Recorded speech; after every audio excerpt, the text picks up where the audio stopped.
Yep, all ready. How about you two? Green and good to go? Paimon's ready! Great, let's get rolling then. Great. Well, first things first. Wait. Someone's here. We heard your footsteps, although... You've been here for a while now. I take it you followed the Traveler, but I don't sense any ill intent in you. Come on.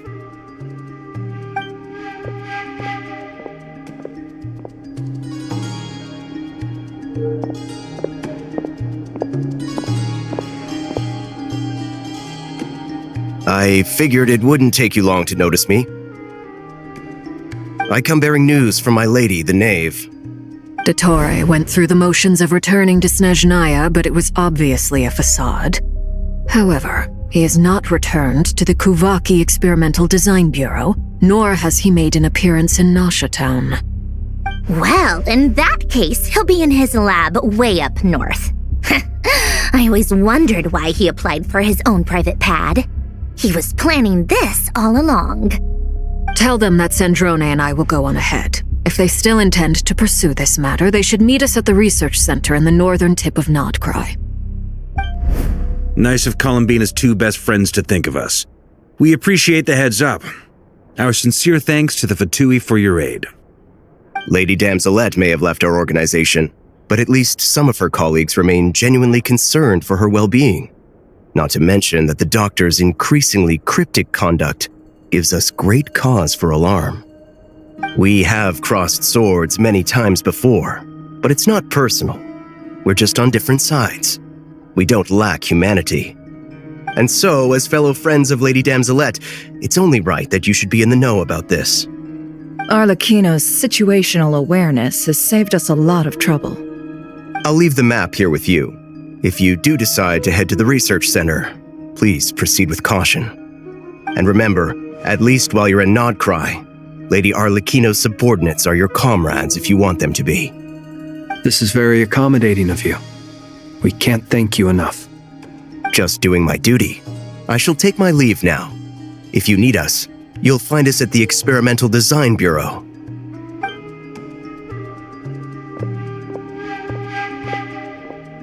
So, the doctors left the Experimental Design Bureau and headed to some research center up north. Marionette seems to think he's been planning this for a long time. But when did it start? Before he even arrived in Nodcry? It seems his loyalty to the Tsaritsa is lip service at most. Behind the scenes, he may even be working against her.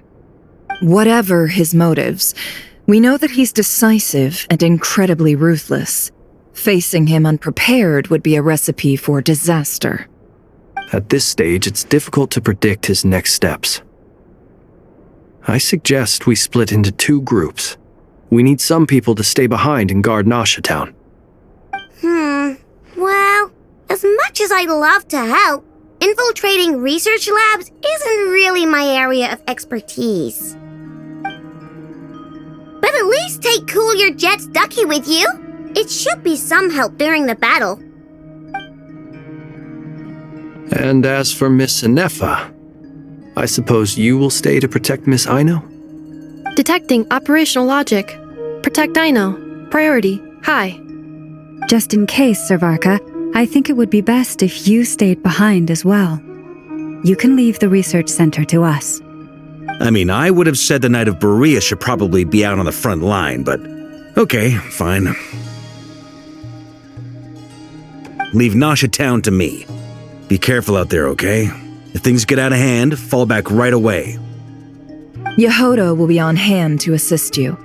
In my absence, she can handle any intel gathering work. You got it, boss. You guys make sure to get back here in one piece, all right? We will. Things are moving fast. We'd better head off soon if we hope to keep pace. So, it's infiltrate a secret research facility, or... Yeah, alright. Paimon will help out here instead. Sounds like it's gonna be a pretty intense fight. We all have to bring our A game here.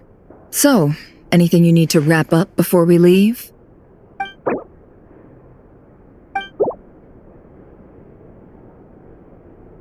Then you'd better get going. Very well.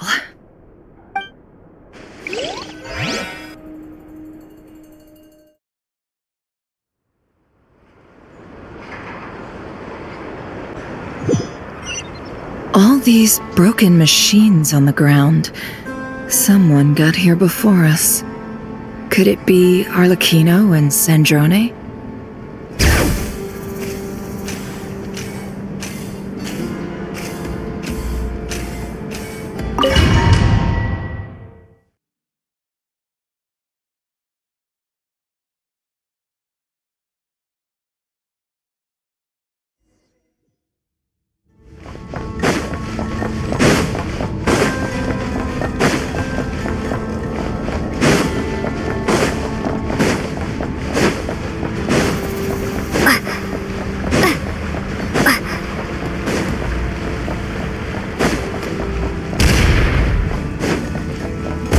That's quite a welcome party.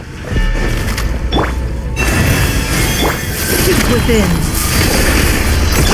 Bombs away! Close your eyes. Be silent.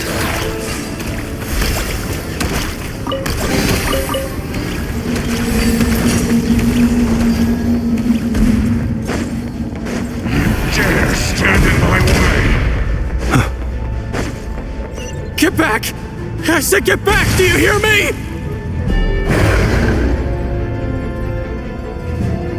Why isn't it working? No! Don't come any closer! Don't!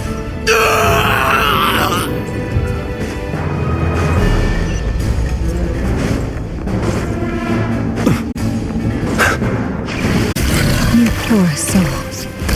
May your spirits find peace. Grab that key on the ground. We'll probably need it at some point.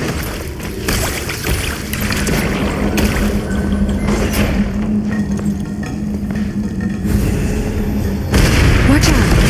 Ugh, there's no way through. Let's go around.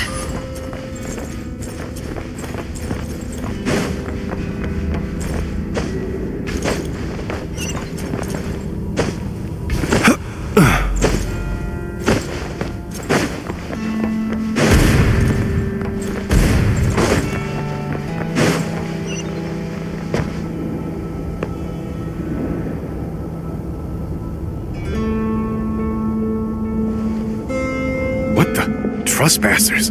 Here? What's wrong with you people? We're looking for the doctor, and we understand he might be here. I see you're fleeing the facility. You looking to settle a score with the doctor? Good luck with that. I don't think you have many chances left. Perhaps. But you might have a chance to live if you start talking. 2 other Harbingers had the same idea as you. They're already inside. But what good is it gonna do? The doctor wouldn't do something like this unprepared. Seems to me that you're not too thrilled about being his subordinate. Also, is it just me, or do I sense monsters nearby? If you'd prefer their company to ours, that can easily be arranged. We need to know what the doctor is up to. Please, if you know anything at all, tell me. This is about more than us versus the doctor. His actions could have consequences for all of Nodcry. And perhaps even your homeland, Snezhnaya.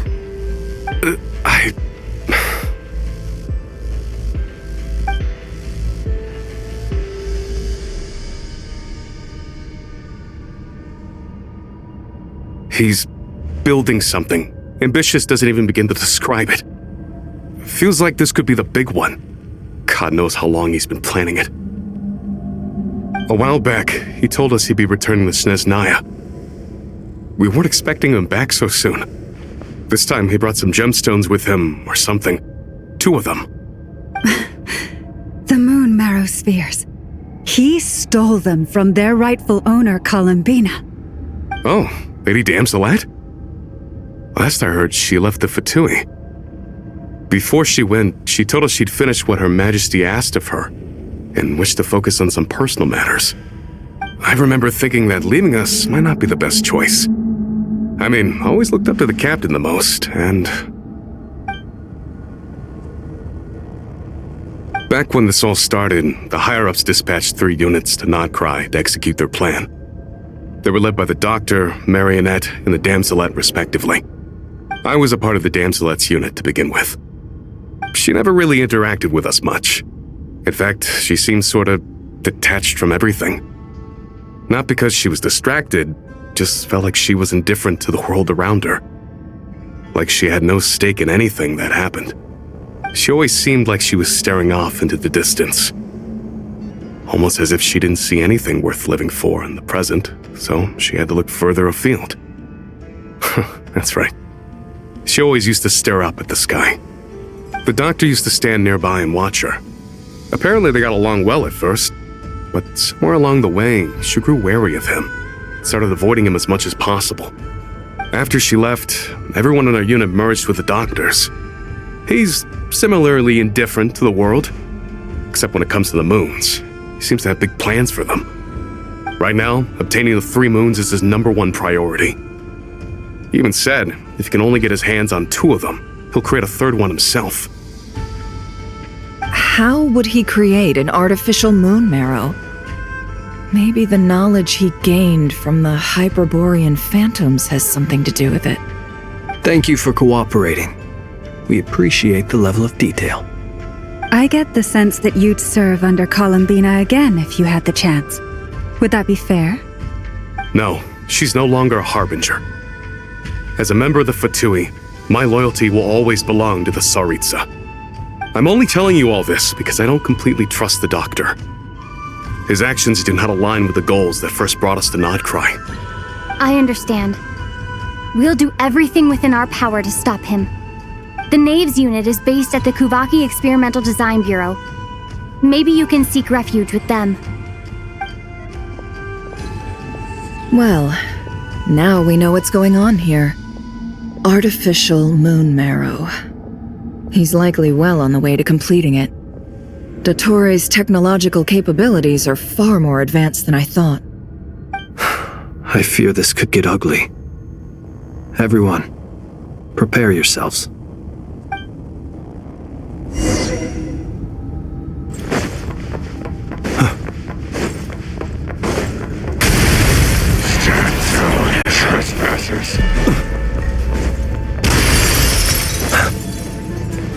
The long sleep beckons. Observe, be silent.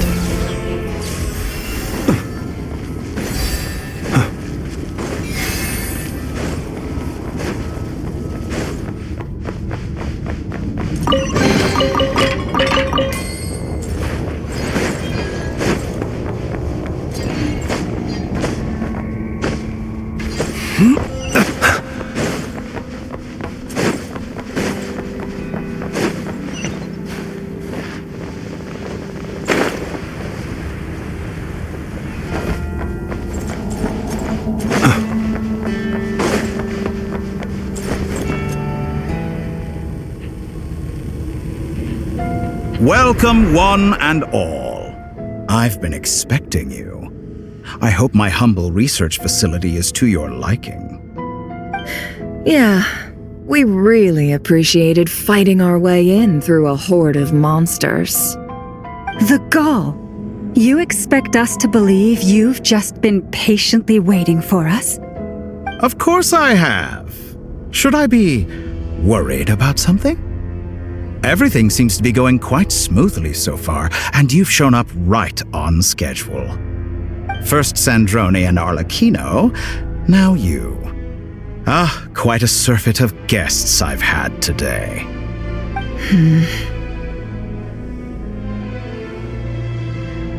If you were looking for them, I should probably mention that Arlecchino disappeared as soon as she entered the facility.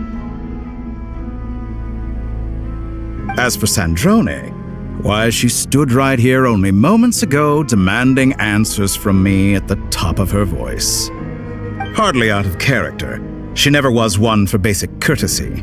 But I have to admit, I was a little surprised to see her showing concern for someone besides herself. Does everyone you associate with undergo such a change in temperament?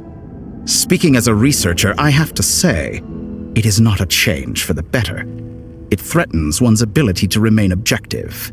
Well, since you ask...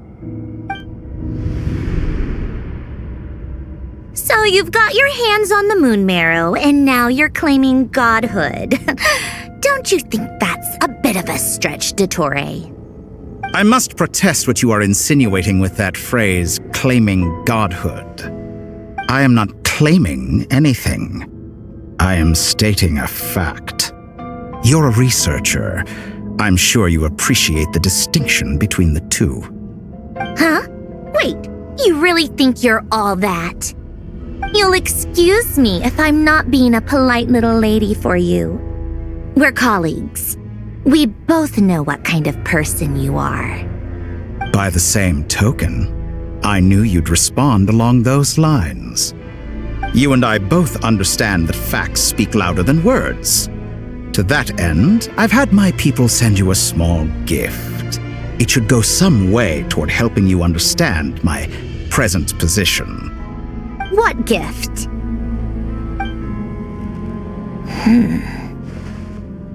Where have all your troops gone? Who knows? Perhaps they are already marching toward a new world, following in the footsteps of an unknown god. As vulgar and arrogant as you may be, dear Sandrone, I have no intention of taking out my displeasure on your subordinates. They will enjoy equal rights to my own. You sent your people to the Experimental Design Bureau? That's the Tsaritsa's property. Yes, and I am very mindful of Her Majesty's instructions.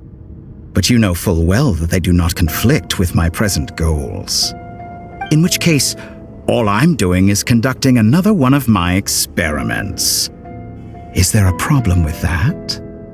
Now then, you have a judgment call to make. Am I simply lying to stall you? Or is it possible that every word I am saying is the truth? In which case, your subordinates really are in danger. So now you've turned on fellow Fatui soldiers. You're completely insane. I have set a new rule for myself. Each person gets one chance. Naturally, that includes you, Sandrone. If you wish to leave, I won't stop you. We are colleagues, after all. Scumbag!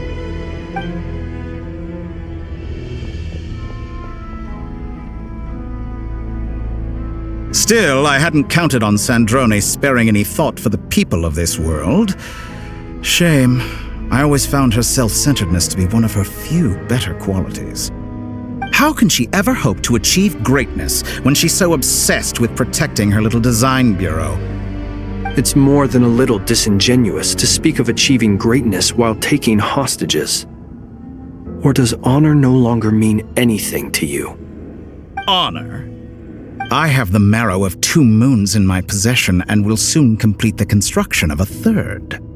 I will be the god of a new world. And you speak to me of honor? How charmingly naive. Those are sacred relics. You do not deserve them. In my view, many in this world do not deserve to be alive. And yet I mercifully permit them to go on living, do I not? You'll come to regret your actions. Will I now? Let's see if you can make me.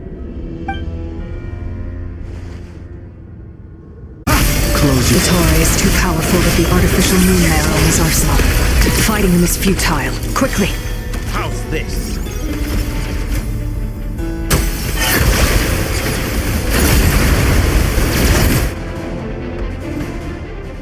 Let's go. I've always thought it is wiser to flee than surrender.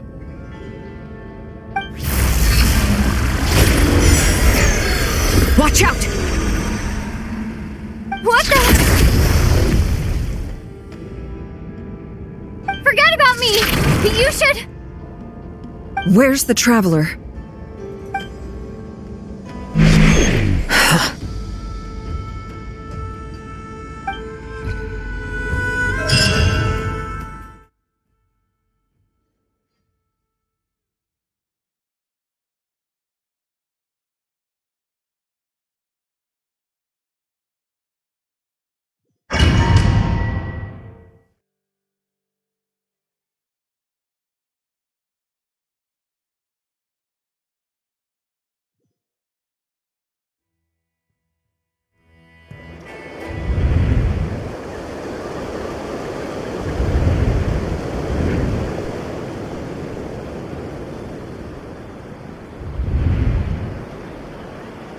What just happened? Nasha Town? How did I get here? Strange. I remember being trapped by Dottore during the battle, and now, all of a sudden, I'm here. Something weird is going on. I guess I'll start by exploring the area. Huh? Traveler? What brings you here at this hour? Huh? What are you in the mood for today? A hot dog? Or something else? We've got some special discounts at the moment. Want to see the menu? Sorry, I'm not hungry right now. Ah. Well, feel free to take a seat for now. Let me know if you change your mind. Everyone seems to be acting normal. Am I just overthinking? Oh, darling, look who it is. One of our regular customers. Get the traveler something to eat, would you, dear? Wait. Why is he talking like that? Well, I'd love to, but can't serve a customer unless they order something. Anyway, I take it your business is wrapped up? Yes, thankfully. It was a long trip, and it's left me feeling pretty exhausted. But the upshot is, I won't have to leave again for a good while. We can have some quality time to ourselves. Wait. These two are a couple? I see some kids around too. I didn't know they had a family. Hey there! I haven't seen you in ages! What's keeping you so busy? I've been looking forward to playing with you again. You forgot already?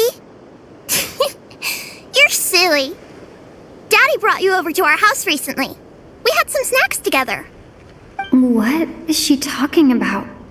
We've had a lot of customers over the last few days, so we've been real busy. And like my mom always says, some people are more than just customers. They're friends. Oh, another customer's arrived. I better go see what they want. This is all wrong. I never once heard the owner of this restaurant talk about their family. It certainly isn't a family-run business. And that child, I don't recognize her at all. Could this be a false memory? Very good. I knew you had it in you. Aren't you going to try the house special? When did he show up? No, none of this is real. You don't seem to like it here. That's fine. We can change venues.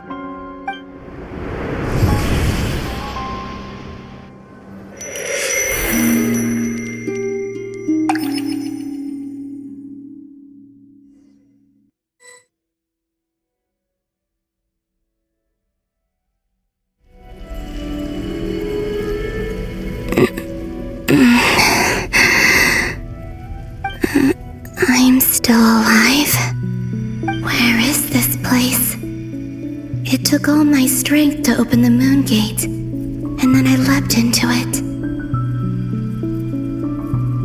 So this is the moon's reflection?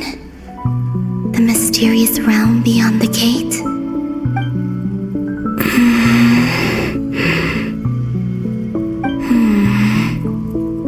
I can't sense anything. I guess I could try opening the gate once more.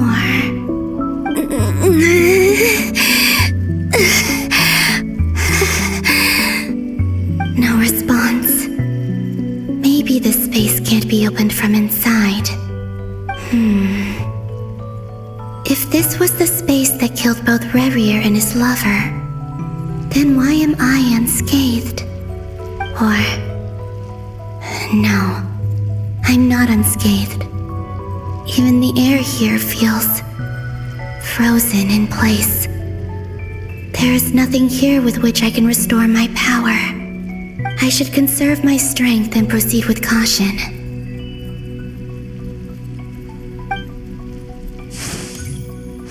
I don't believe Dottore's scheming will stop just because I escaped. If there is any chance that I can get back to the others, any chance at all, I must return.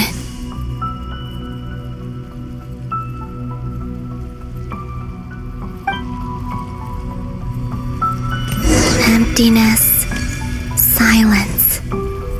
What is this place? Or maybe the real question is, what is it for?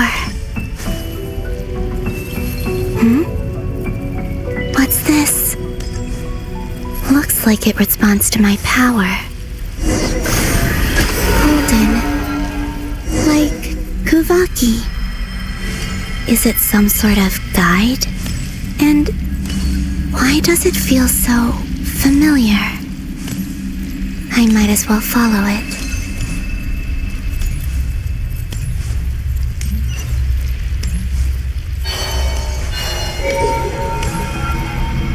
Where does this lead? Could it be the exit?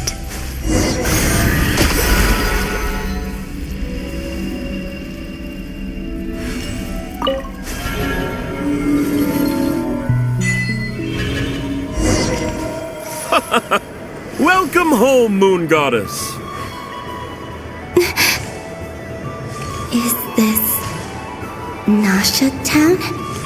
But isn't Moon Prayer Night over already?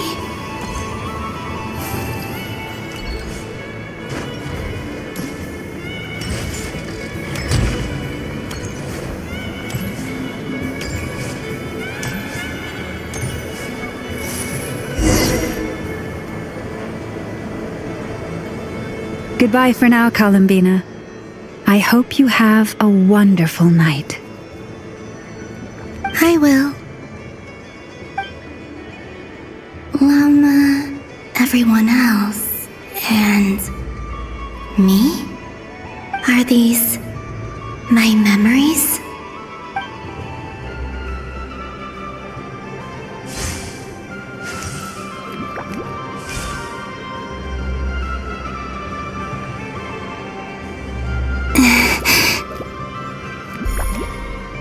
I can't touch them. It's as if we're separated by some impenetrable power.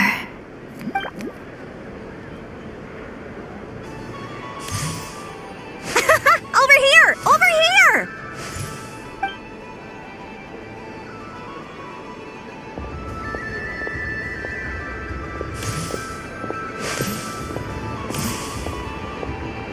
But the people in these memories pass right through me. Just like when I disappeared. If only I had known what would come to pass after that. Even so, I should still take a look around. Just being back here. It gives me the strength to keep going.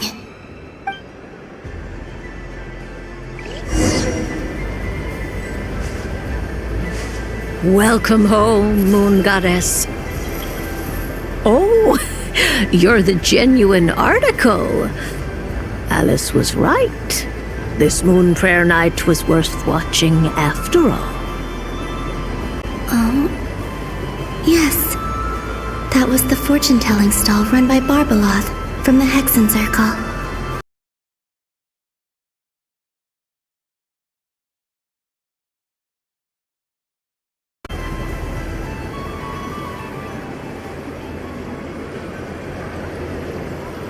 Please, draw the first lunar arcana. This represents destiny and is the foundation for the divination as a whole.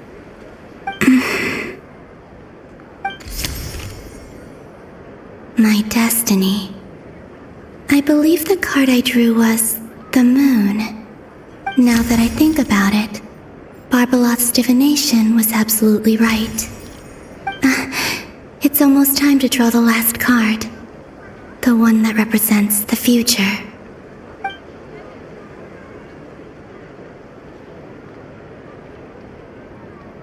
That was the card that popped out on its own. From here, I think.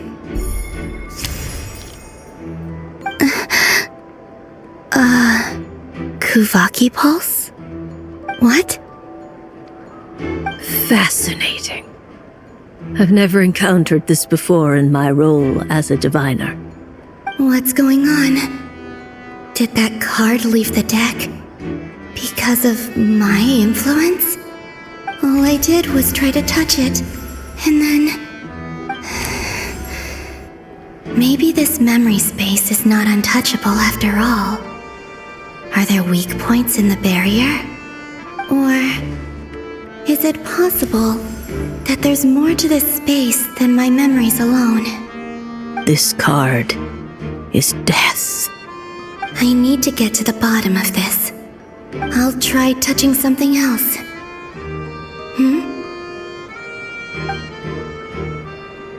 Is this the wind? No, it's gravity. It's pulling me outwards. No, Traveler!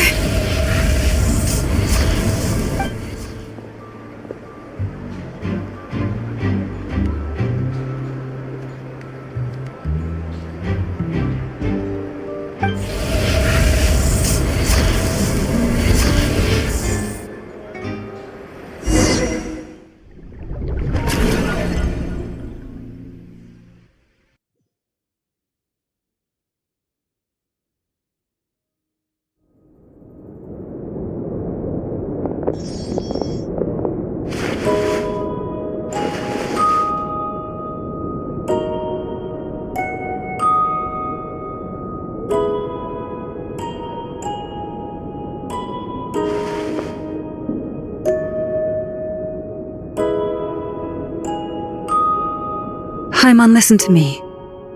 From the bottom of our hearts, we are so sorry. We completely understand how you must feel.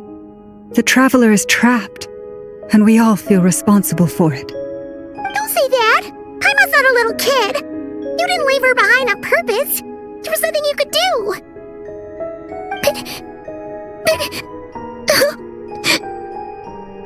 She's all alone in there! What if something happens to her? What are we gonna do then? We've barely spent any time apart since we met. Is she gonna die? We must find a way to rescue her. We were all involved in the operation where she was captured, and we do not abandon our comrades. That being said, it won't be easy. Through conversation with the others on our return, we've arrived at a basic idea of what we're up against. Dottore's lab has clearly been in operation for a lot longer than we realized. We found many monster samples stored there. In all likelihood, they were materials he used to research his latest technology. We also know that through his contact with the phantoms of Hyperborea, he gained knowledge about the moons and certain Hyperborean technologies. Using this knowledge, he then fashioned an artificial moon marrow to serve as a replacement for the frost moon beyond the sky. Unlike Columbina, Dottore is not being rejected by Teyvat. And even with 2 of the 3 moon marrows, his power far exceeds all of ours combined. Once his 3rd moon marrow is complete, Dottore will have completely seized the authority of 3 moons. Teyvat's most primordial powers will then be in his grasp. Does that mean... I'm afraid so. No one could have predicted this level of insanity, not even from Dottore. And unfortunately, his insanity is coupled with an intellect and ambition that not even his peers in the Fatui can match. This is dire. Sounds like the world is done for. The 3 moons' authority can influence the very fabric of time and space. I dare not imagine what a monster like him would do with that kind of power. The trouble's already begun, I'm afraid. On our way back, we discovered that part of Nodcry is being enveloped by an unknown energy. We cannot ascertain what is happening inside. I'm convinced this is Dottore's doing. Not that there's any way to prove it. The issue is, we have no idea what his intentions are. The only thing more frustrating than facing down evil is knowing that it will surely come, but not knowing when. The doctor is guilty of numerous crimes at Mondstadt as well. One of our knights, well, former knights, his father was murdered by Dottore. His ideology and methodology are a danger to everything in his path, from individuals to entire nations. He does not feel guilt, even when he acts against his own people. He doesn't see them as his own people, That's why. People like him see everyone else as beneath them. Right. He views other people only in terms of how they can benefit him. That's the basis of all his social connections. Granted, he's hardly the only harbinger to pursue their own interests. We all do. And Her Majesty is gracious enough to permit it. Still, her mercy has its limits. Dottore actions have gone beyond even what the Fatui could have imagined. Usurping divine authority to become a god. For a servant of the Tsaritsa, that goes beyond being disloyal. It's treason of the highest order. We can't expect him to heed the Tsaritsa's will once he gains the Three Moons' authority. Even we harbingers consider him the most self-interested among us. Poor Traveler! Of all the people to get caught by... We have to go save her! Right now! Please! We gotta find a way! Paimon, I promise you, we are with you all the way. I get how you feel. I do. But it's gonna take more than strong emotions to take down an enemy like Dottore. What we need now is more information. Right. We can't even guarantee he's still at his research center. Before we can think about mounting a rescue operation, we need to confirm the Traveler's location. I'll find a way. Paimon knows, but... She's so scared. If anything happens to the Traveler... She might be the strongest person Paimon knows, but she's still human. She feels pain and bleeds just like anyone else. Then think things through before you stick your neck out. Unless you want to lose your head. Sandrone. Miss Sandrone, you're okay? Put the stuff over there, and be gentle with it. Am I okay? As you can see, I've had to move my whole livelihood out of the Experimental Design Bureau. It's been swallowed up by Dottore's energy field. If I'd left it any longer, I probably would have gotten stuck there. Ugh, Dottore always goes a little loco when he finds a shiny new toy. Not that he'd ever admit that. But this time, he's gone full psycho.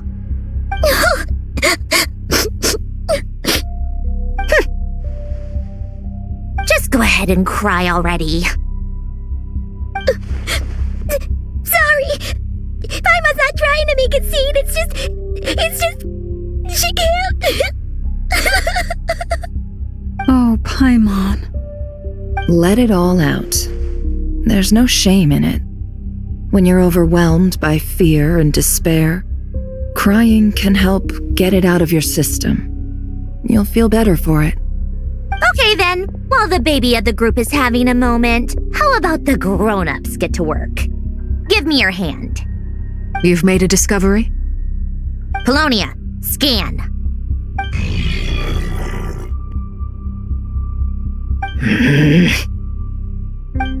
You, hand, now. Oh, I thought you'd never ask, my lady.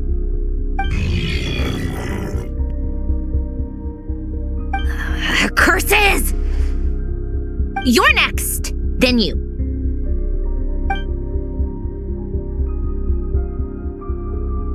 Dottore, you son of a... He's done something to us! Everyone who entered his research center has been implanted with some sort of curse. I don't feel anything unusual at the moment. Does that mean it hasn't activated yet? Is there a way to figure out its purpose and what might trigger it? My best guess is Dottore created it using the Moon Goddess's powers. 1 second, analyzing. Ugh! That friggin' maniac! So, what twisted game is he playing this time? The moment I analyzed the energy composition, some encrypted text appeared in my mind's eye. And when I deciphered it according to the Fatui standard encryption protocol, I got the following message. Feel free to run, or you will perish in Nod Cry. He's mocking us. Yep, he loves to toy with people. Only in this case, there might be more to it. But I didn't detect any murderous intent or malice either in the message or the curse's energy. As if This is him at his least malicious.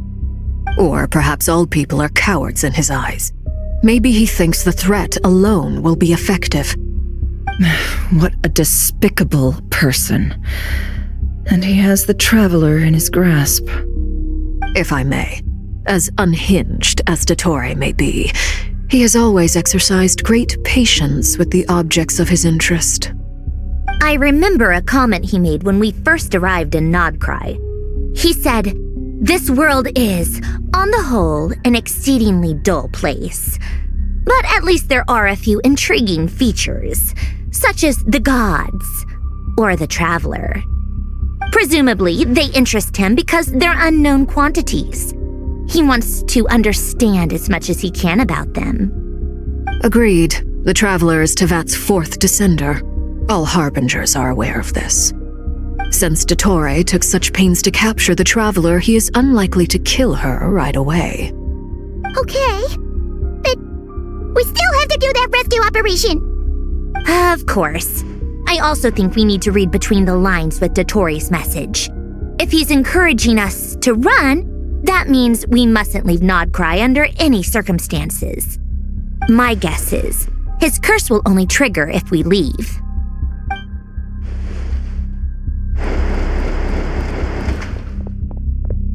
We've discovered multiple energy fields. Albedo is still attempting to analyze their structure. He told me to report back first. Each field is slowly growing, swallowing up more of the surrounding area in the process. And the pace of their expansion has increased since we first examined them. He's probably trying to swallow Nodcry whole. His nefarious ambition knows no bounds. If this continues, the whole of Tevat will be in trouble, not just Nodcry. The loss of Columbina could not have come at a worse time. Do we think she's truly gone for good? She entered the space beyond the Moon Gate, knowing what became of Rerir and Thelindis. I'm sorry, but I fear the odds aren't good. Don't be ridiculous. If I know her, she's busy finding a way back as we speak just so she can annoy me. She isn't dead. Whatever has become of her, the fact remains that we are two comrades short on the eve of a decisive battle. We need to find out the Traveler's location, but there is also other work to be done. Agreed. Whatever Dottore's planning, we have to get the local populace somewhere safe. So, as well as a rescue mission, we have to organize a mass evacuation at the same time. It would be best if someone could approach leaders of neighboring nations and negotiate emergency asylum for Nodcry's inhabitants. Can anyone handle that? Snezhnaya is one option. I'll see what I can do. Does it be so much easier if the Traveler was here? No! Stop thinking like that, Paimon. Paimon will join you. She's pretty well connected thanks to the Traveler. Maybe it'll come in handy. Either way, that's what the Traveler would do if she was here.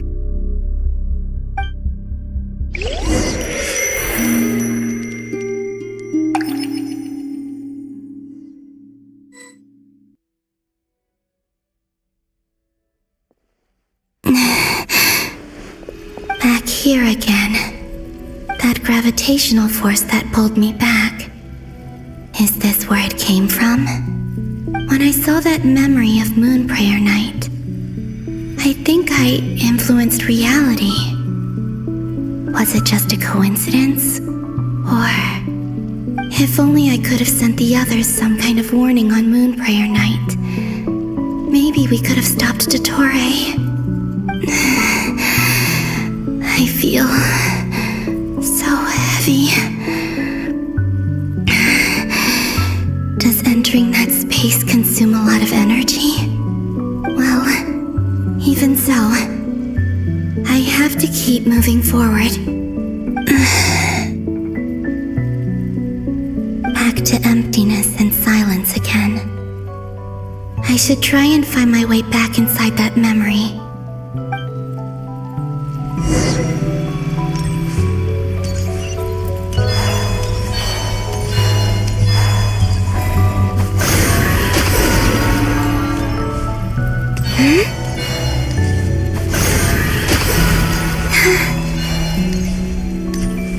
entrance from last time. Looks like I need to gather these scattered fragments.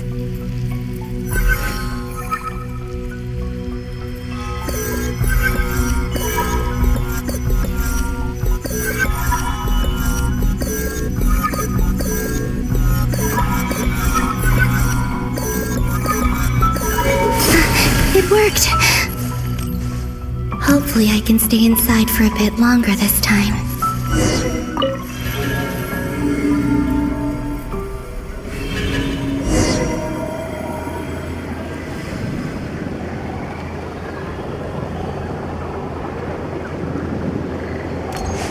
Ad Astra Abyssosk. Welcome to the Adventurers Guild.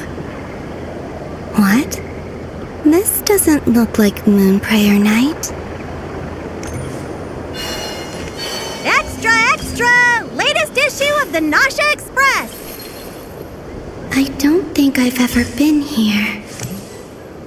Maybe this space isn't comprised of my memories after all. There aren't any festive decorations around. Is this Nasha Town after Moonprayer Night ended? Did Dottoro's plan not affect the town? Or is no one aware of what happened because he used the Three Moons' authority?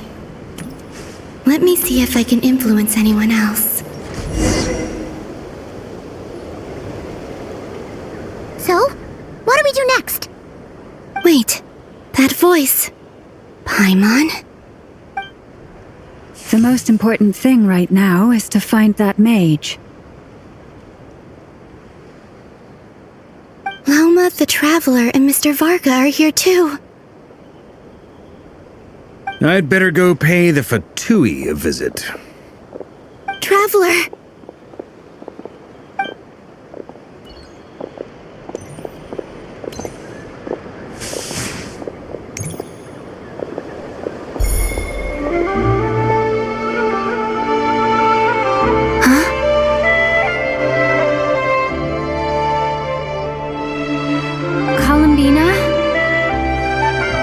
I made contact. It's me, Columbina. Huh?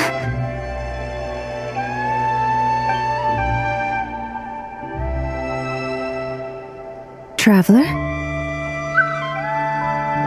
Let's go! This is no time to be spacing out! Huh? Huh? Wait a moment. This has happened before. Huh? This is what happened when I disappeared. I stood right over there, thinking that no one would ever find me again. It was only when she called my name that I decided to follow them. But did she turn around because she sensed my touch just now? Is it really possible that from in here, I can change the past? If I keep following them, maybe... Huh? It's that gravity again.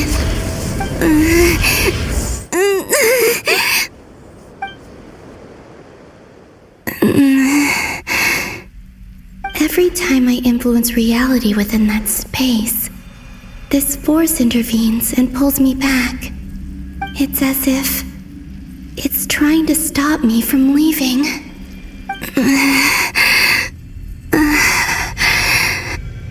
I'm getting weaker and weaker. I'll just have to try another approach next time. Come on, Columbina. Keep going. You have to tell everyone what happened.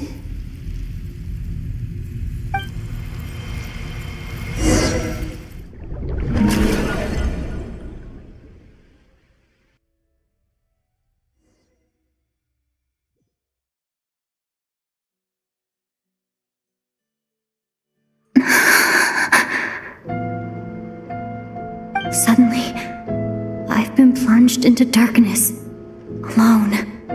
It feels strange, as if something has grabbed hold of me. Is Dottore now powerful enough to interfere with space itself? Look at you, standing so still in total silence, I almost didn't recognize you. Hello there, traveler. He seems to be in a good mood. Wait, what's that behind him? Ah, so you noticed. This is the completed Trilune. 2 primordial moon marrows and 1 artificial specimen. You are wary of it. Good. Maintain that reverence. You performed well in that recent battle. Brave and reckless as always. Courage is the sign of a true hero, and impulsiveness is the hallmark of those who strive to advance. I say this not to belittle you. Most creatures are far more timid by comparison. 3 moon marrows. Does that mean the artificial one is now complete too? Well spotted. What do you think? For a replica I built myself, I dare say it looks the part. Dottore, are you planting illusions in my mind? I have no interest in fooling your eyes. On the contrary, I hope to show you the true essence of all that you see before you. Is this not a beautiful city? People live in peace and find joy in their work. The streets are safe. People can even leave their doors unlocked at night. You might say it is the Elysium everyone dreams of. All available data indicates your values and worldview conform with the mainstream. This kind of society should be quite to your taste. False beauty is deceitful. Lies are to no one's taste. I wonder, is it your moral standards that are too high, or your expectations of reality? Answer me this. If someone existed in a sweet dream from the moment they were born, a dream in which they never once felt pain, which do you think they would consider superior? The dream or the reality? That's pure sophistry. It has nothing to do with your actions. As I suspected. You have yet to understand all of this for what it really is. What do you want from me? You sound impatient. Do you think the only reason I'm keeping you is because I want something from you? If it's not, then why haven't you killed me yet? No one can stop you if you're as powerful as a god. I'm delighted you recognize that fact. I believe we last squared off in Sumeru. Ah, the memories. How time flies. You and I have both grown. I'm not surprised that Arlecchino and Sandrone worked with you. You've always a way of slowly but surely ingratiating yourself with all levels of society. People laud you as a hero, but I suspect there's more to it than that. Oh, but to be clear, I don't say that to flatter you. Do you always give your opponent an appraisal before you deal the final blow? Call it a long-time habit. I'm a researcher, and one of my duties is to give an objective assessment of my subjects. But you misunderstand. We are not opponents. Not at this moment. I just want to talk. Think back to Tartaglia, Arlecchino, Capitano, Colombina, and now even Sandrone.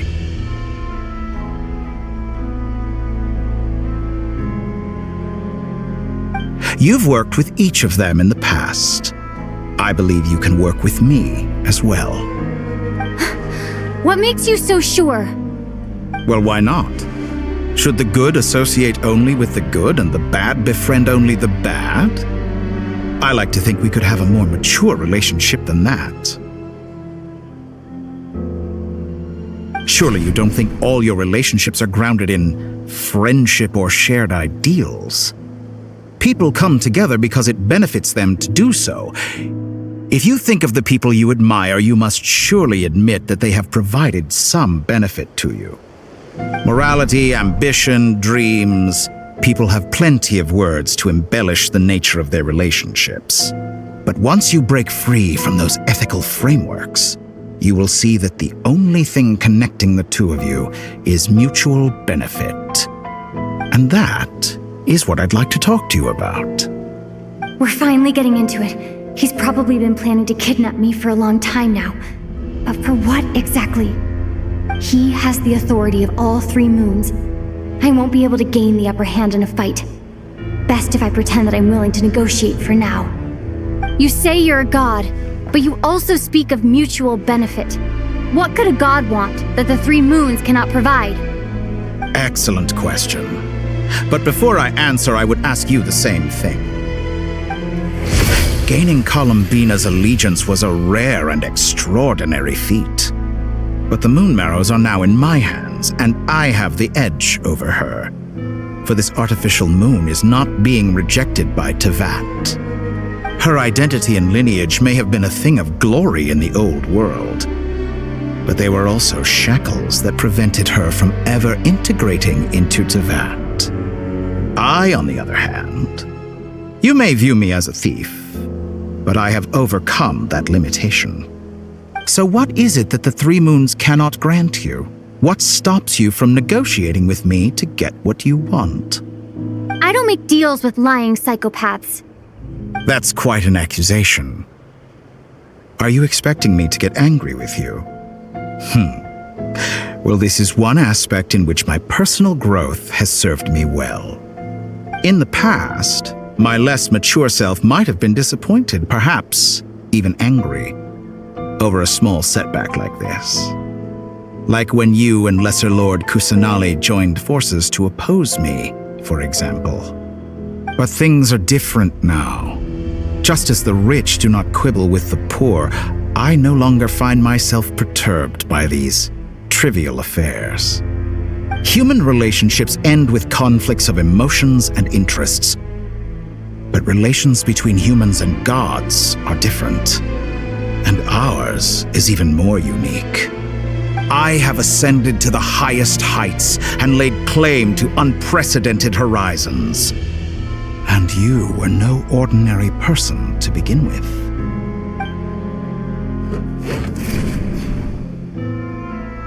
Allow me to show you the world, Descender.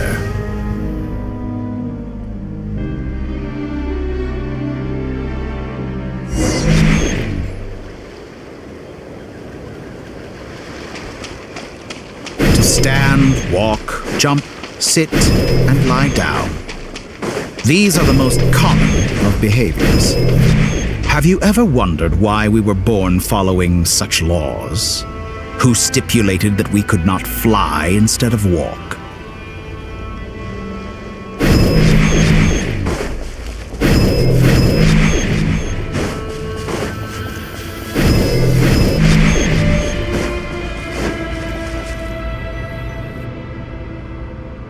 Someone of your talent and experience must surely know of the 4 great rulers who serve the heavenly principles.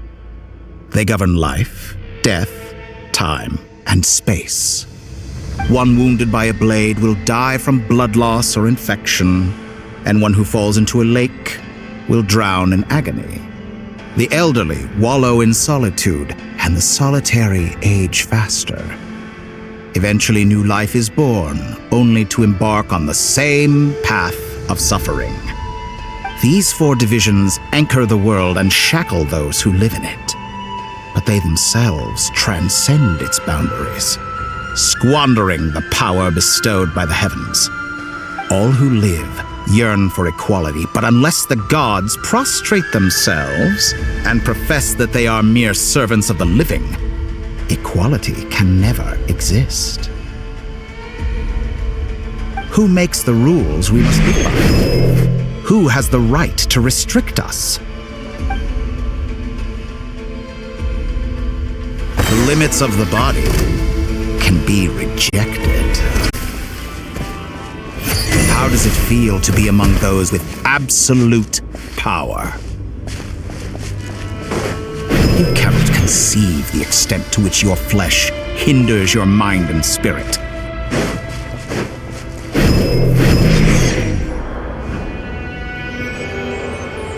Only by discarding our useless, primitive eyes can we perceive a new world. How narrow-minded we all were in the past, Why should the final answer of the world not be the power that predates those of life, death, time, and space? The power of the Trilune. Through it, I have glimpsed new experimental possibilities. Nature suppressed, authority exiled, souls controlled.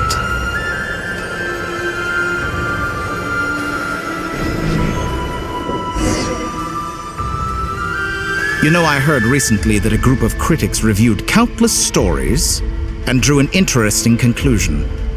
They found that it is more often than not the villains who strive tirelessly to push the boundaries of progress. In fact, long before this, someone voiced a similar idea in an academia editorial. I felt a great affinity with this perspective. I have never been afraid to step up and play the role of the villain. Fanatics are trampled down for their transgressions, and those who transcend are rebuked for their audacity. And so, the majority of creatures are too timid to follow my lead. But all sacrifices made during my experiments have been worthwhile, as you can now see. I can offer you something new, something unique, precisely because I am a villain. Think about it. We are eternally bound through mutual interest. Can you truly say you would never turn to malice if it could give you the life you dream of? After all, what value do perfection and purity really have? They are fragile and feeble things, utterly tedious. I say, better to be governed by a flawed humanity than a gnosis. The true seeker of knowledge is the villain who undergoes countless tribulations in pursuit of their goal. I'm sure many people have told you that you're different. Because I'm a descender? Exactly. Very clever. But what has that got to do with you? I do not conceal my wicked deeds, my selfish desires, or my greed. A true researcher must act as I do if they are to understand and speak of the truth. And yet, a knowledge seeker like myself will inevitably grow tired of studying Tevat beyond a point. You have traveled to all corners of the world and met many people. Along the way, there have been moments when you were misunderstood or even became a wanted criminal. And all the while, you have spent your days doing some of the most mundane jobs in the world. You fight and toil, claim minuscule rewards from my friend Pantalone, then you fight some more, winning some battles and losing others as your search goes on. And this cycle continues, with no end in sight. Surely you must sometimes grow weary of being stuck in this same loop day after day. We're completely different. I embrace everything that life throws at me. I am engaged in every step of my journey.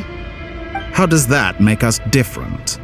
I too embrace what life brings, researching everything that interests me. Think of all the novel things I've managed to create, like the artificial moon marrow.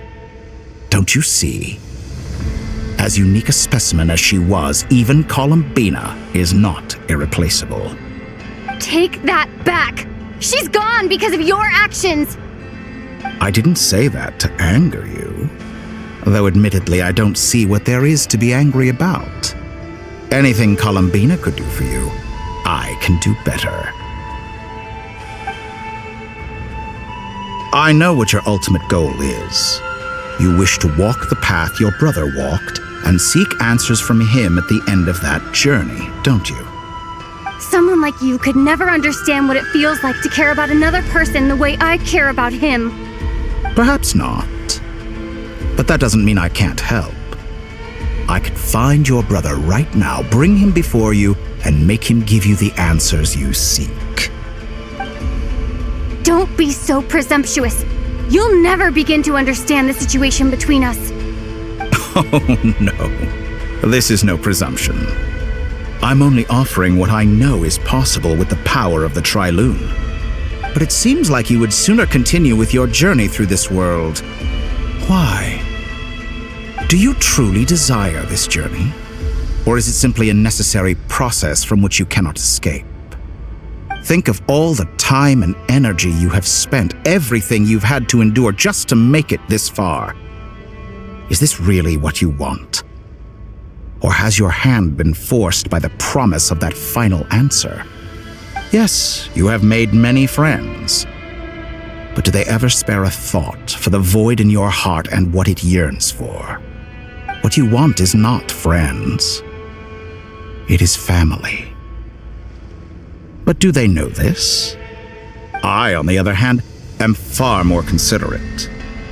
Join my experiment, and in return, I will bring your meaningless journey and all its struggles to an end. This is a malicious attempt to manipulate me. But at the same time, he's stating some very human truths. Of course, he's right about my predicament. How can I deny it? I have faced ungrateful strangers, never-ending troubles, an endless quest for answers. I want to see him. After everything I've been through, words can't describe how much I miss him, how much I want to be reunited with him. Wherever you are right now, do you miss me too?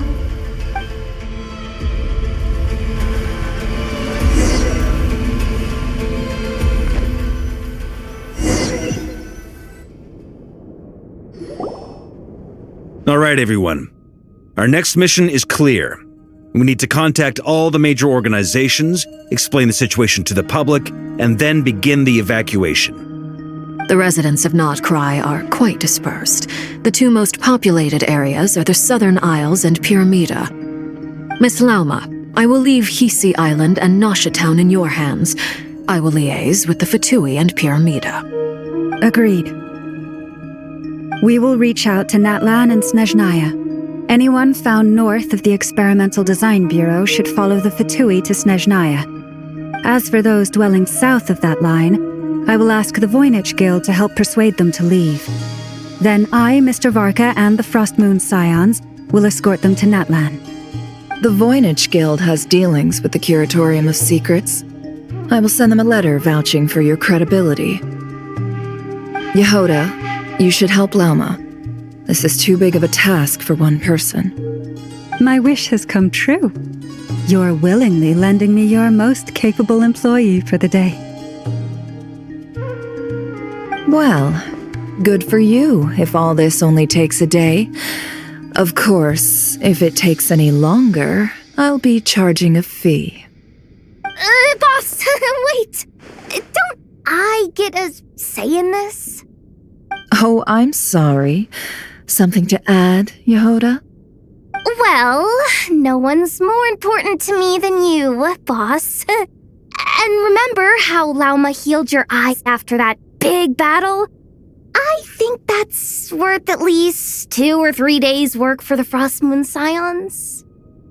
Are you completely incapable of acting in your own self-interest? Or do you simply devalue your own labor? Are you sure you don't want to come with us? Who will see to our other work if we're all busy evacuating residents? Sandrone insists that Columbina is still alive, and we have a traveler to rescue. There's much to be done. But boss, I'm just worried that... Well, Nefer, I'll link up with you once my tasks are complete. What makes you think I'd need you to do that? I'll need it. And considering the way you approach certain matters, I think you'll be better off with me present. That's quite enough. Just focus on your work first. I bet we're in for an uphill battle here. But we can help out too. Inefa and I are gonna help Nasha Town's residents carry their stuff. Loading schedule.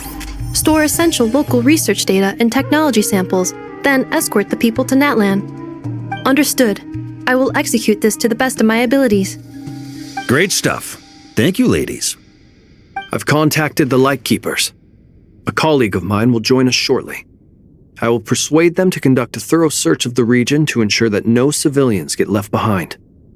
As for me, I guess I'll be making an early return to Sumeru.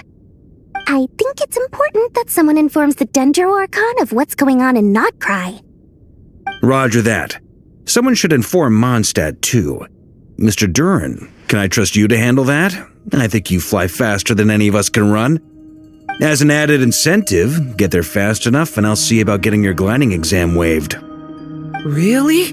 Ha! Mission accepted, sir!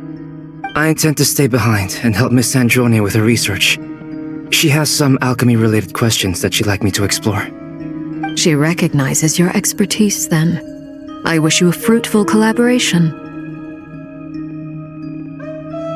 Thank you. In truth, I was surprised to hear her express an interest in subject matter outside of machines. I believe she has been investigating some Fontanian technology recently. She made a point of bringing the relevant materials with her when she left the Experimental Design Bureau. She's sorting through everything in her room as we speak. I should mention that we have one other friend who isn't present. He hasn't made his position in all of this clear. But if we know anything about him, he's likely investigating on his own. Paimon's been very quiet today. But I know how close she and the Traveler are with the Natlanese. She should come with us to the border. Okay. Paimon will do her best. Make sure to heed Sandrone's warning. Many of us have been cursed by Dottore. As such, under no circumstances should anyone cross national borders. Remain within Notcry. That aside, personally I have faith in Columbina. Things look grim, sure, but who knows how it'll play out. Same goes for rescuing the Traveler.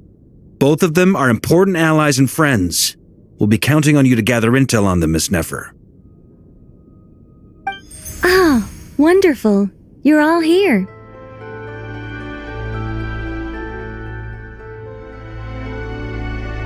That voice again!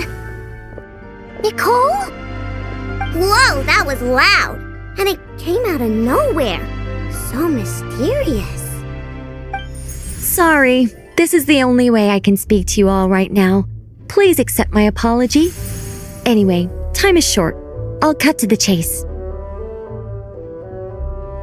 We're still facing quite a catastrophe here at the world's borders. Alice has roped in every Hexen Circle member she can get a hold of. Except for me. She told me I had to come and help you all out as a matter of urgency. I quote, "You love talking, don't you?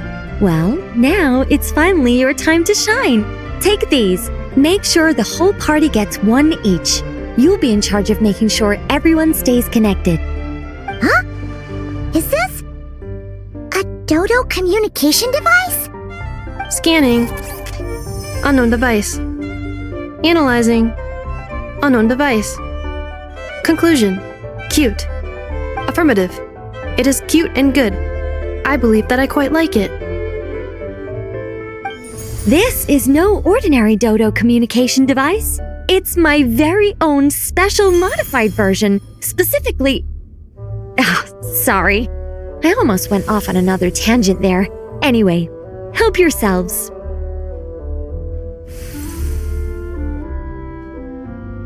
It will allow us to communicate over long distances within Notcry. No more worrying about shuttling messages back and forth. What astounding technology. Am I right in assuming that it relies on your personal abilities to function, Miss Nicole? Yes, exactly. Right on cue, Albedo. I'd love to brag to you all about how it all works. But no, next time. Anyway, I'll be right with you all, serving as a communication hub. That's all from me. Head off as soon as you're ready. I'll be staying here to keep watch, and I'll be sending you my blessings.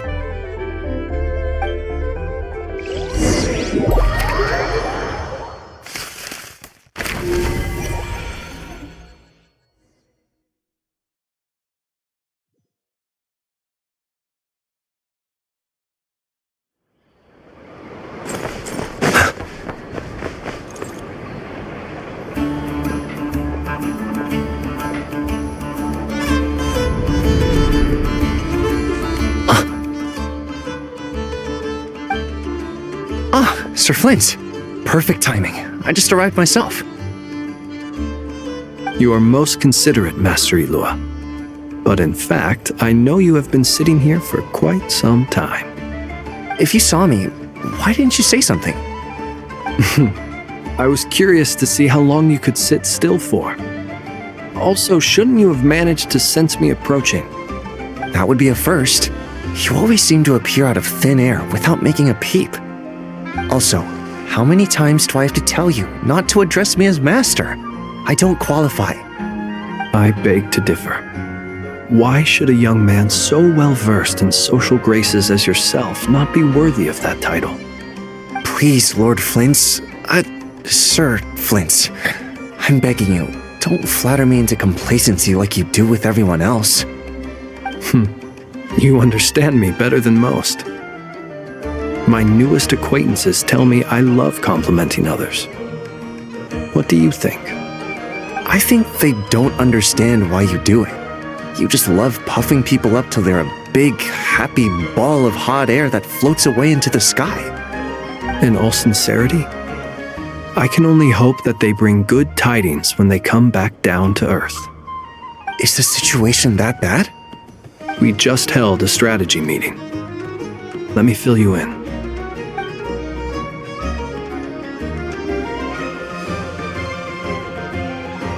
In short, we need everyone gone from Pyramida. We also need a team of Lightkeepers to scour the more remote regions of Nodcry for civilians to evacuate. I only hope we have enough personnel. We do. Old Man Nikita will definitely help, and we can recall anyone out on patrol to focus on this instead. Good. I'm sure you and the others will make short work of this. Now, don't forget, once you've completed this task, make sure you and the rest of the team evacuate to either Snezhnaya or Natlan as well. Flint's? If you've got something to say, Master Ilua, why not guess what I'm thinking right now? You mentioned that you have something else to deal with later. How difficult is it going to be? I doubt it will be easy. I know you're a Lightkeeper, and it's your duty to protect others in times of crisis. But I have a feeling that you'll be walking into grave danger. However bad things have gotten in the past, Nodcry has never faced a mass evacuation before. But from the sounds of it, you don't intend to come with us. I don't mean to pry, and it's probably none of my business. But whatever it is you're intending, you don't have to go through with it, you know. I've been afflicted with some sort of curse, and I'm told it may well trigger if I set foot outside of Nodcry. As such, I cannot leave. I have to act, if for no other reason than to fight this curse. What? No. Why? Why would anyone want to curse you? There are plenty of people out there willing to trample over others in pursuit of their own goals. Frankly, Sir Flint, I am furious. You're making light of what is an incredibly serious situation. Indeed I am. And? And what? I told you I'm furious about this. Nothing I can do about it, I'm afraid. Things happen, and we just have to deal with them. If you find yourself feeling angry, perhaps start by drinking a big glass of water. Hey, you mean you're completely unmoved by my anger? I'm devastated. Then allow me to express my sincerest regret. Come by the lighthouse sometime. We'll catch ourselves a few fish, have a little barbecue, play some cards, and bask in the sun. Maybe I need to spell this out. Lean in a little, Flint. Oh my, this doesn't bode well. Word is that you were caught up in a real horror show recently. People were amazed that you returned safe and sound. They've been debating whether you're even human. I've returned safe and sound from plenty of crises. When you say people, do you mean other people? Or do you just mean you? Fine. I'll be frank. You're not human, are you? Heavens. Now that's a horrifying thought. You know what? Forget it. We'll revisit this once it's all over. A sound plan. Albeit a little ominous sounding. Just promise me you'll come back in one piece. All right? For you, Master Ilua. How could I refuse? Also, please pass my regards on to our colleagues. Tell them, thank you all for your assistance. Please put safety first as you proceed with the operation.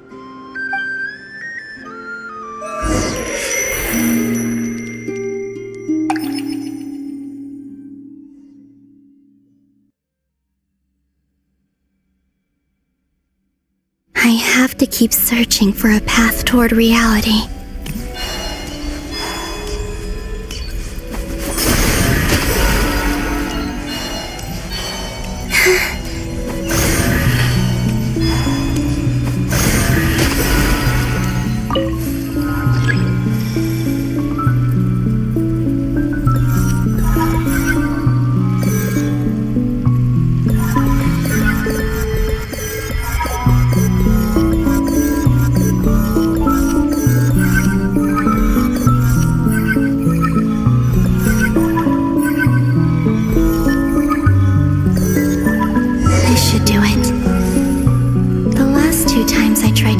Reality in this space. It consumed a lot of Kuvaki.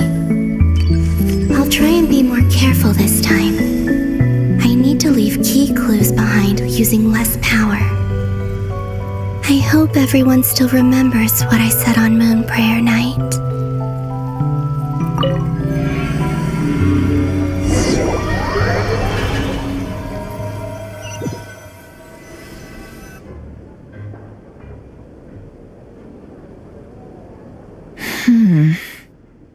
Nothing here either.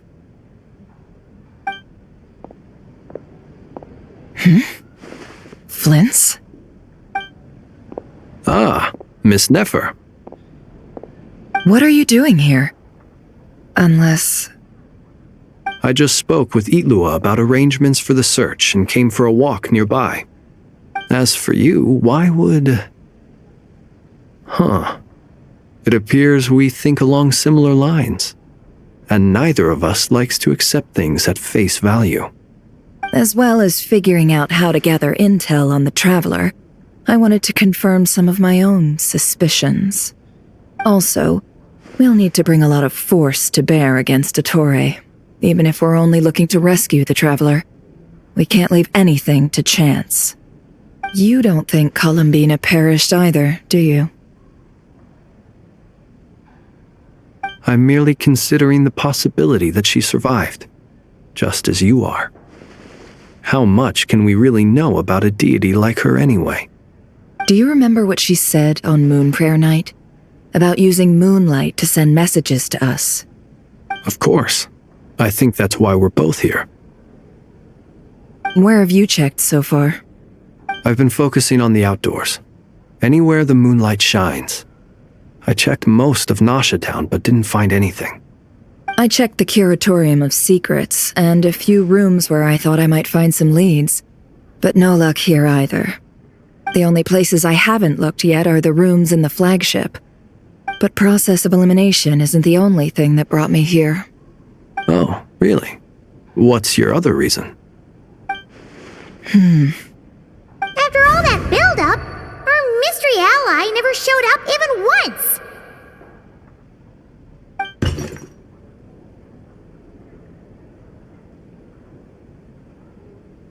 Huh? Am I imagining things?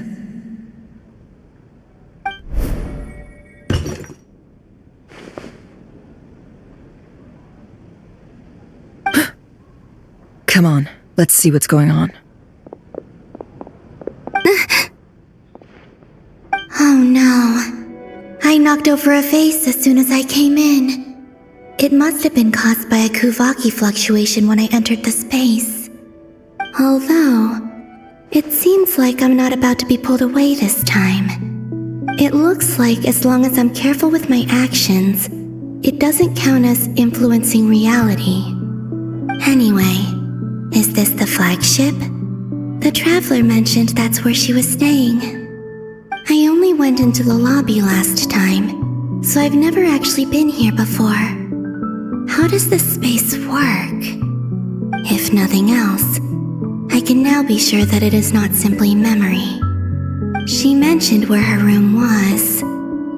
I think it's this one.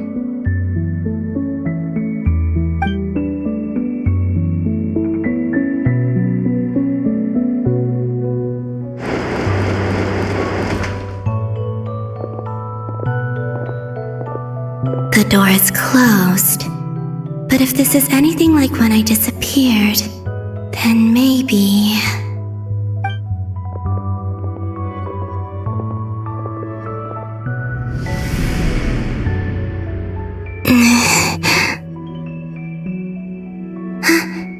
I'm in. She and Paimon aren't here at the moment. I hope she's okay.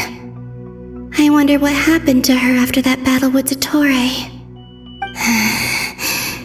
Best not to dwell on that for now. I need to try and leave them some clues.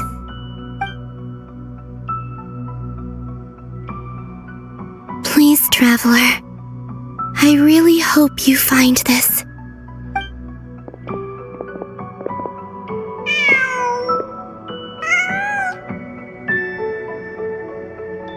Huh. Just a cat. Nothing else here strikes me as noteworthy. Didn't you stay here for a couple of nights once? Before Rerir showed himself, yes. It's also where the Traveler and I first met. Did you notice anything unusual during your stay? I remember thinking how much noisier the flagship is at night compared to the graveyard. Other than that, no. The Traveler and Paimon were most congenial neighbors. This is where they've been staying, yes? Over here? That's right. I wouldn't usually condone breaking and entering, but we can make it up to them later. Focus now. I have to write a message on the wall using Kuvaki, just like I said on Moon Prayer Night. Simply open your windows on nights when the moon shines bright, and the moonlight will naturally flow towards the words I have written. Here goes. I'll need to carefully control my strength.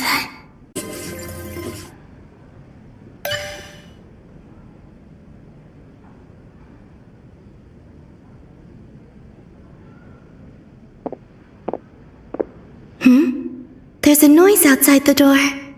Is she back?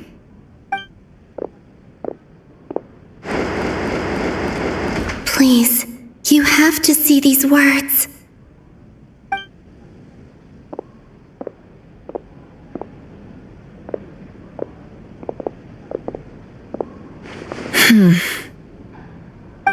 Well, do you sense anything? Unfortunately, no. And this place was our last chance. Not necessarily. We've only looked in Nasha Town so far. Miss Columbina said she would leave messages at her friends' dwellings. It's still worth checking where Miss Lauma lives and where I live. Let's try and make some time to look into those then. Wait. What are you waiting for? Paimon might have overeaten slightly. What's that look for? This is a victory feast. It's normal to eat a little more than usual. The Traveler and Paimon. It's really you. But why are they talking about a victory feast? You worried Paimon sick while you were out there fighting Rerir. So this is your chance to make it up to her, alright? Wait.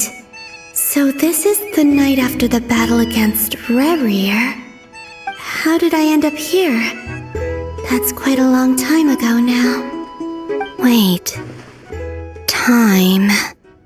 That's it. Every time I've entered reality within this space, it's been at an earlier point in time. Every one of those points has been before I fell into the moon's reflection. And everything I've done to affect reality really did happen in the past. Does this mean that within the moon's reflection, time flows backwards? Starting from the moment I fell in? Not long till Moon Prayer Night now. It's gonna be even livelier than tonight. Although, it's gonna be sad saying goodbye to the damselette. She seems like a really nice person. Paimon. No, I can't. Even if I make contact, they probably won't understand what's going on. And in any case, I'll likely get pulled away again if I do. Instead, I have to find a way to get them to notice what I've written using the moonlight. Wait, even I hadn't thought of doing that before Moon Prayer Night. They'd never conceive of that possibility. Is there truly no other way? Don't lose heart. We'll find a way somehow. Huh? Oh, you say that, but the Frost Moon is beyond the fall sky. If we wanted to go visit her, how would we make it through to the other side? We might not have all the answers now, but I'm sure we'll find a way one day. Huh. Guess someone's gotta be the optimist. The present. The future. That's right. There are still things I can do. What's your plan? Flint's, when you were staying next door, did you ever open the window? No. The rooms here are dark and damp, and there's such a buildup of dust on the windows that the moonlight can't even get in. I didn't think it was worth the trouble. The moonlight? I think I see where you're going. One moment. I'll see if the owner is available. Don't bother. Time is of the essence.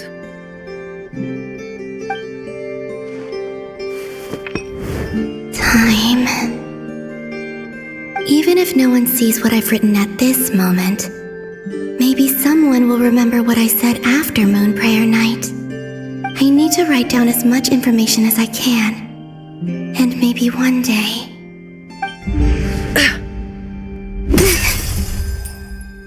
Huh? What's up with you? You can't even hold your cup steady. Are you getting tired?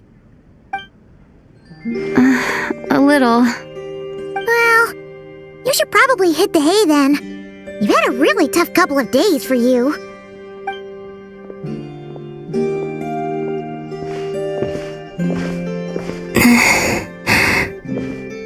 You truly have. You helped defeat Rerir, helped me reclaim my name, and you helped the others organize Moon Prayer Night. Wherever you are right now, I'm sure you're still fighting against the injustices of fate. This is all I can leave for them. How I wish I could stay here. But it's time for me to go. I hope to see you again in the next time. And if the opportunity presents itself. I will surely return to your side. Huh. Columbina. She's alive. Not only that, but she's left us an entire wall's worth of clues. She even wrote down what would happen on Moon Prayer Night. It's just a shame we found it too late. I am here. Time in this place flows backwards. I am constantly moving forward. It sounds like she's found a way to influence the past using Kuvaki. But her future is our past. So, these words have been here ever since we defeated the Reir of Solnari. We just never discovered them. Which came first, the chicken or the egg? Do you ever mull over questions like that? Only when I'm in a good mood and at leisure. Well, I never do. Everything that has happened already belongs to the realm of fact. As a business person, and especially an intel broker, what I do is extrapolate from those facts to try and read the future. An admirable philosophy. It's a means of survival. Let's go. We have a wall's worth of clues to share with the others.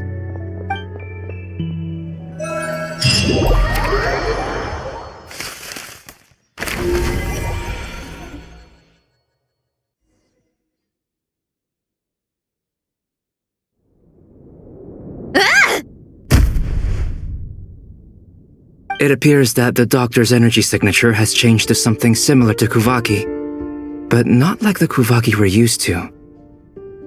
Nodcry's Kuvaki devices will only have a limited effect on it. I can see why you've chosen to place your hopes in alchemy instead.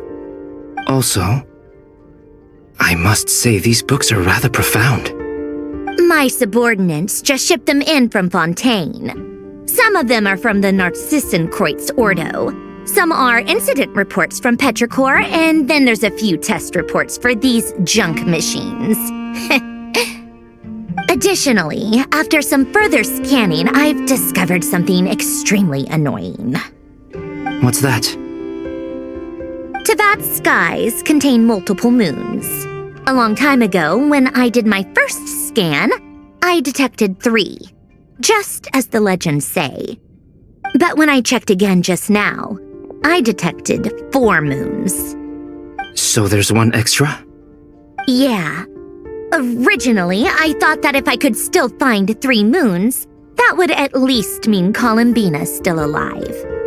But then it occurred to me that apart from the frost moon, Tevat's moons are just husks. And husks surely shouldn't show up in the scan, since they're not alive.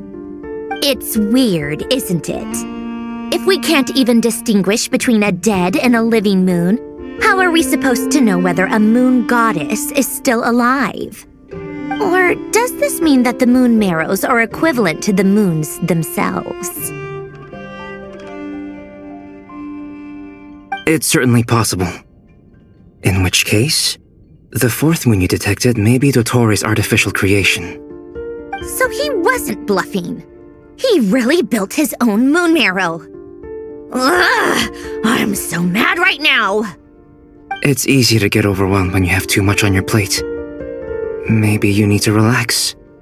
Perhaps try going for a walk, or simply take a few deep breaths. Nothing can calm me down at a time like this. I need more time, and I need progress.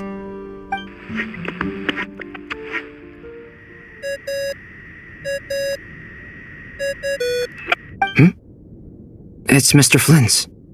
I really hate that ringing tone. Ugh. First the 4 orthants of the Narcissenkreuz, then moon marrows. Now what? Oh, sorry if we're disturbing you. Might I ask what's troubling you?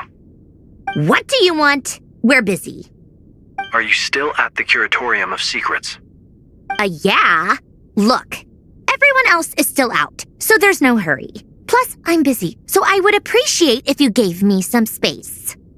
Even though we have crucial intel to share? Fine, I'm listening. Do you intend to share it via the Dodo communication device? Ordinarily, I would, but this is a unique situation. I think it's best that we discuss it in person. See you at the Curatorium.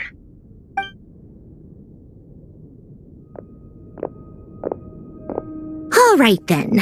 So, what's the situation? The rest of the team is still out working on their missions and evacuations, but we've decided to fill you in on the most crucial information first. Sandrone, you were right. Columbina is most likely still alive.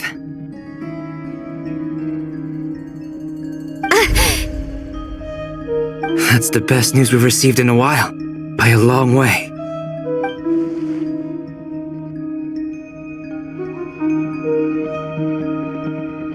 Random locations. Appearing in reverse order? Are you serious?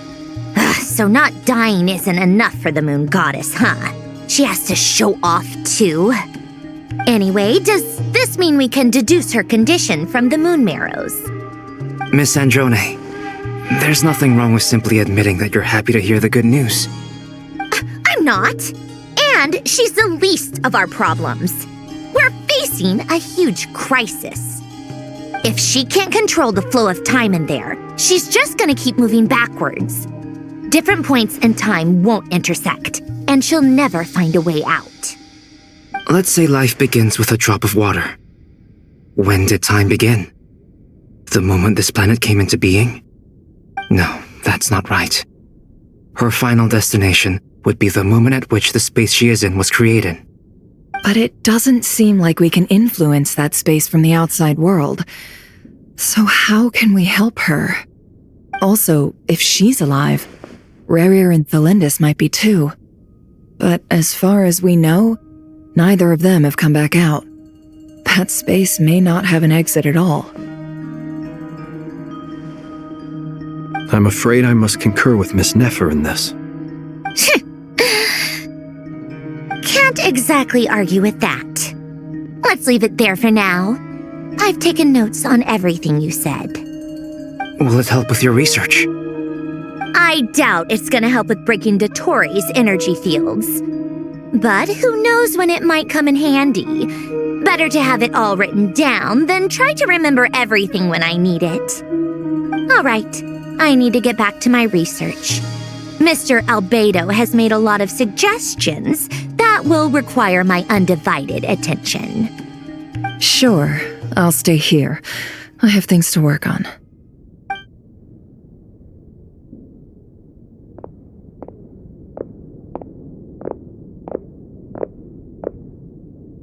Paimon, are you there? Oh, right. She went with Varka to Natlan, didn't she? Good thing we've moved her and the Traveler's luggage in here. Speaking of the Traveler, where could they be? There's a note from Paimon. Paimon here! Not in at the moment, but if anyone needs to borrow her stuff or the Travelers, go ahead and help yourself. Paimon won't be mad. Also, Traveler, if you get back before Paimon, make sure to get some rest. Paimon misses you a lot, but put your health first, alright? How sweet. Well, since you offered, Paimon, don't mind if I do. This is the Traveler and Paimon's luggage. All the items they use day to day are here. It's well organized. I wonder which of them is responsible for that. What do we have here?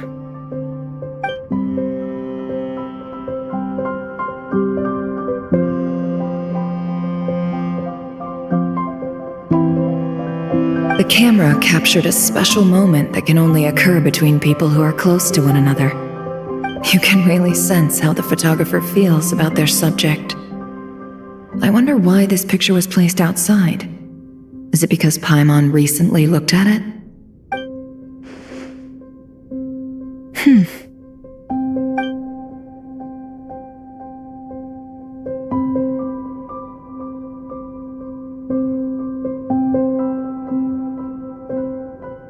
This must belong to the Traveler. Perfect. I'll use this. Hang in there. We'll find you.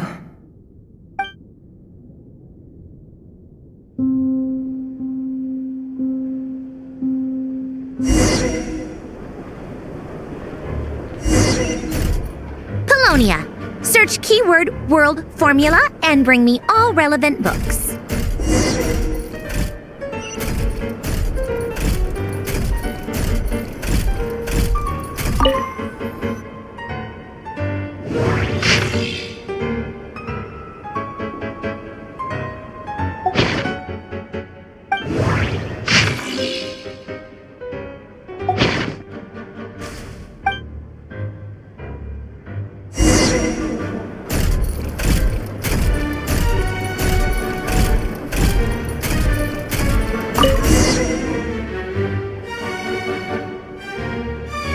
Let's see.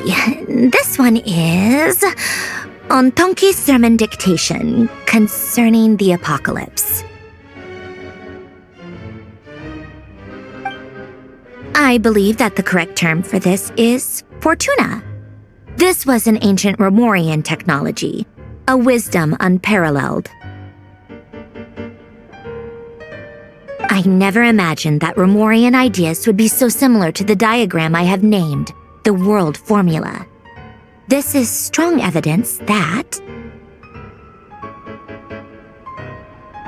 human civilization should gradually shed possibilities as it continues to explore and evolve.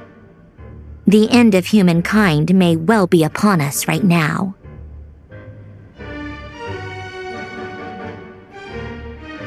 The sparks of civilization shall run out, unless we consider introducing variables from outside the system.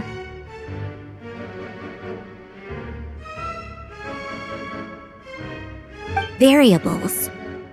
Surely that can only mean one thing. Descenders?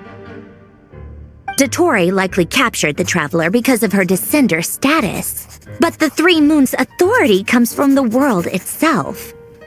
Why would Dottore need anything beyond that? Where does this variable factor in? The world formula calculates the fate of an entire world. Introducing a variable would therefore give us...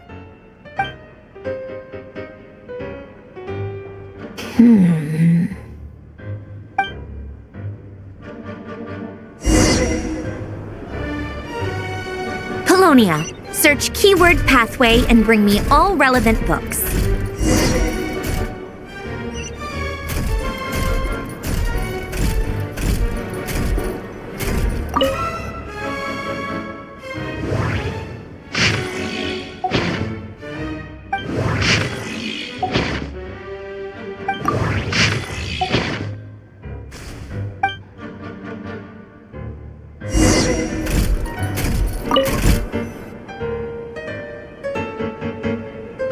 Otonki Sermon Dictation.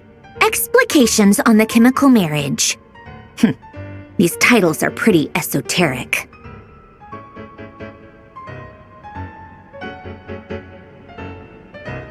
Observe and compute the pathway displayed in the guidance diagram. Deconstructing and reversing its effects could generate potential ideas. So, it's one of Renee's draft lectures. Deconstructing the pathway. I suppose that could lead to a breakthrough.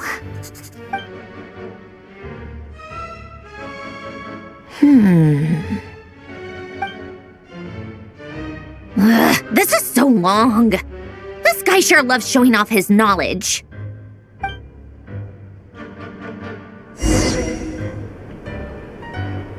Polonia. Search keyword tree model and bring me all relevant books.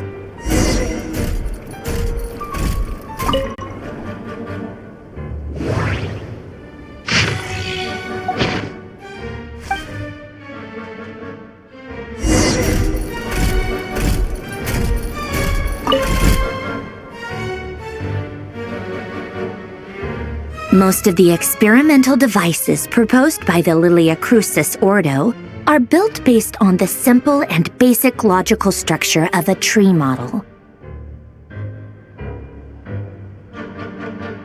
Lilia Crucis. Guess they were trying to cover up the name of the Nautitzenkois Ordo? When Duke St. Germanus departed, he said, "It seems that there's no going back." Alas, he is only a genius when it comes to machines. In all other things, he is but ordinary. Excuse me? I'm sorry. That's just ridiculous. What kind of book is this?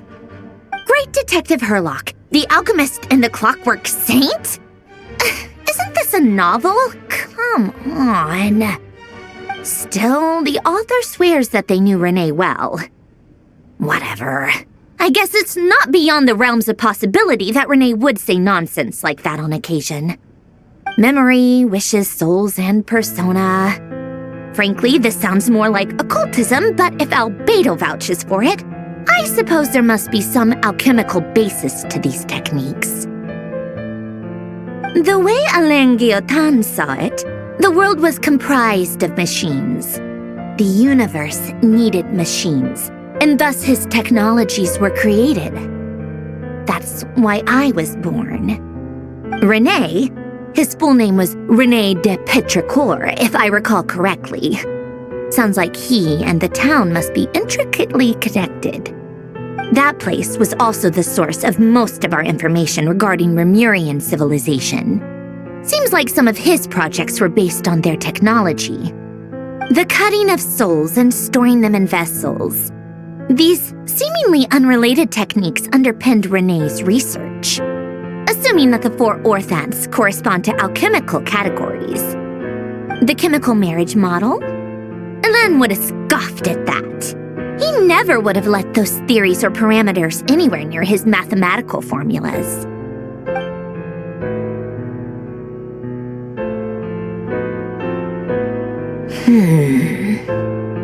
What was Alain's view on René? I know he mentioned the name, albeit very rarely.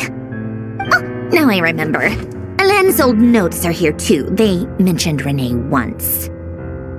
René seemed most out of sorts when he spoke to me. A lack of sweet foods has dulled his mind, I should think.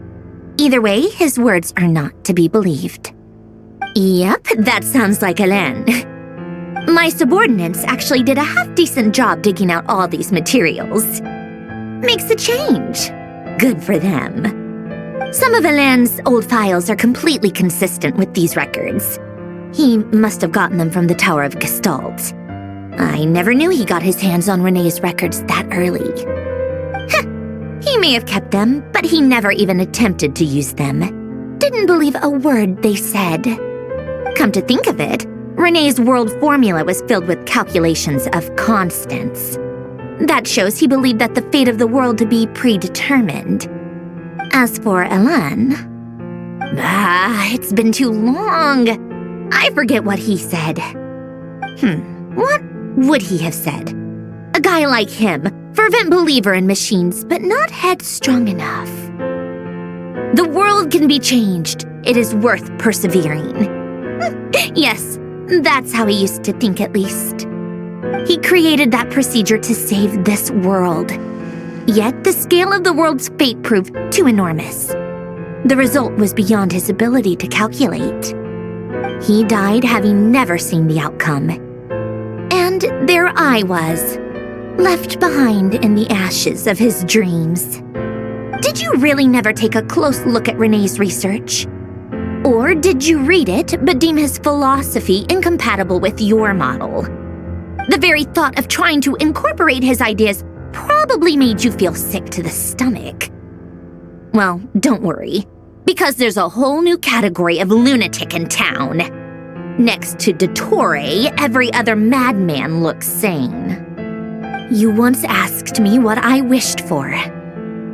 Should have asked him instead. He's the one pining for things you'd sooner die than witness.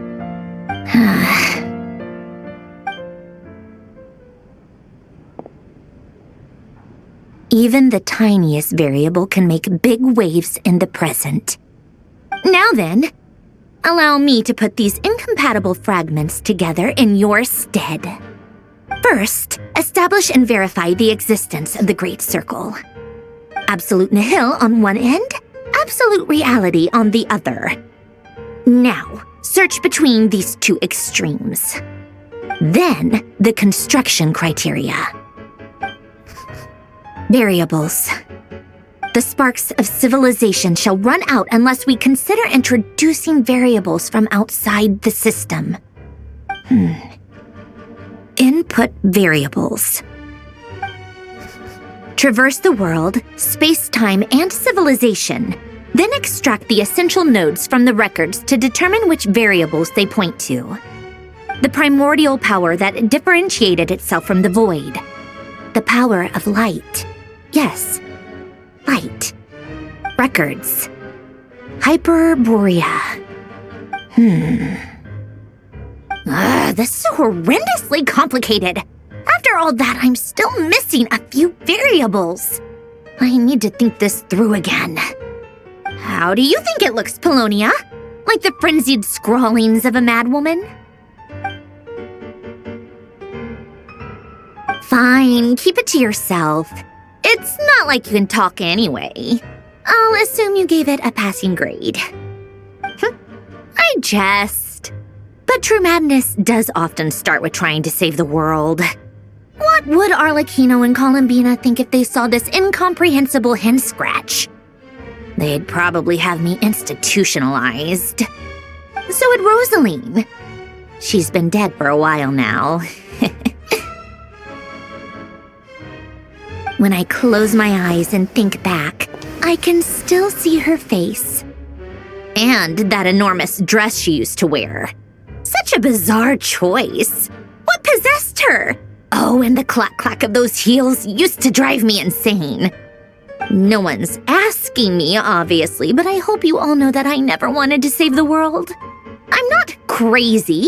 I don't have delusional ambitions, and that's a clinical fact. The world needs a solution, but I don't need the world's validation. It's the world begging me for answers, not the other way around.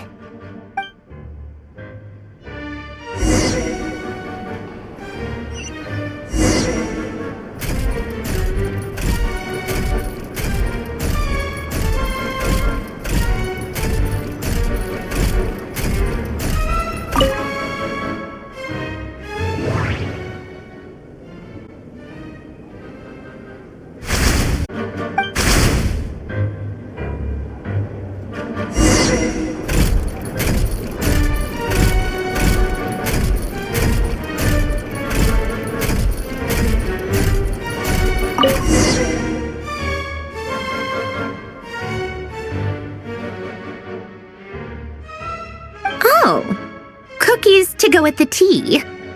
Let's see. They must be from that person who brought those documents. I see they're from Hotel de Boer. Something's written on the box.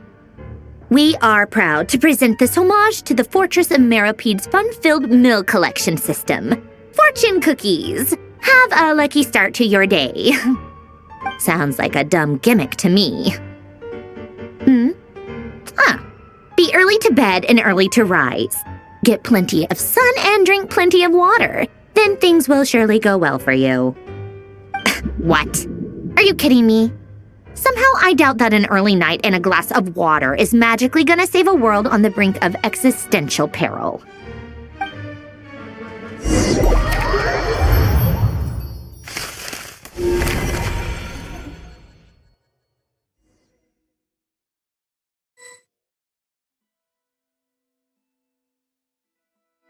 Lady Arlecchino, word has reached us that Lady Marionette's troops are all in position. They are ready to act as soon as the order is given.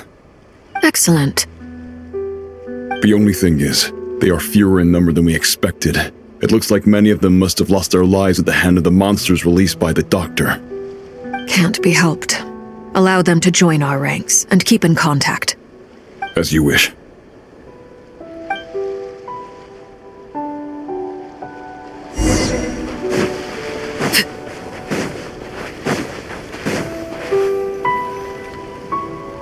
It's been a while, Arlecchino. You look well. Did Dottore really have to build his lab right on the sole path between Snezhnaya and Nodkrai? Had to go on a huge detour to stay out of its line of sight. Sounds like an arduous journey. I assume you've brought word from Her Majesty? Of course, all part of the job. Firstly, the Tsaritsa has authorized Fatui Internal Affairs to review Dottore's case. They will reach a formal verdict on whether he has turned traitor and whether he poses a threat to Snezhnaya. While they're working on that, I've been ordered to come and receive the refugees from Nodkrai. They are nearby. My team will escort you to them shortly. Great. Aside from that, Her Majesty has a message for you and Sandrone personally. Huh? Where is Sandrone? She stayed behind to work since I was making the trip anyway. It seemed sensible to have one person on standby at base while the other came out to meet you. All right, Guess that's just how she rolls. In that case, tell her that the Tsaritsa's decree this time is pretty awesome sounding. I think she'll like this one. Still, I wonder what... Wait, what's that? Did one of our troops turn into a monster? Take him out.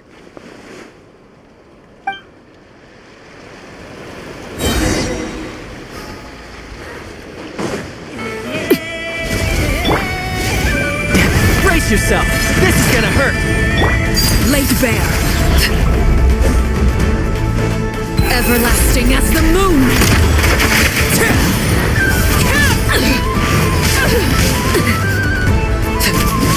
Overruled!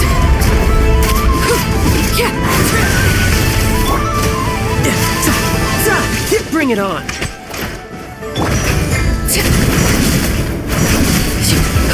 You've gotten stronger, Arlecchino. Nice. Stop that right now. I appreciate the praise, but I am not fighting you today. I knew it. I can't believe it. He was a living, breathing human one moment, and the next... Another fine piece of work by our dear colleague, I'm afraid. What in the world has been going on in Nodcry? A lot. But long story short, Dottore stole 2 moon marrows that should have belonged to Columbina, then built a 3rd moon marrow of his own to concentrate the Trilunar Authority in his hands. What? What do you mean he built a moon marrow? People build roads and houses, not moon marrows. What's his next DIY project? He's gonna build a god? You could stand to be less surprised. We are harbingers. The work we are engaged in makes the creation of gods seem mundane by comparison. I tell everyone who asks that you once crossed swords with Rex Lapis while serving as a key supporter for Rosaline's plan. But right now, you're acting like a common adventurer. Thanks for speaking up for me. Those 2 really took me for a ride back then. Then again, surely no common adventurer would manage to get tangled up with them the way I did. That's gotta count in my favor, right? It almost sounds like you wish to repeat the experience. I might have to lower my opinion of you. No. I'll stop talking. Please, go on.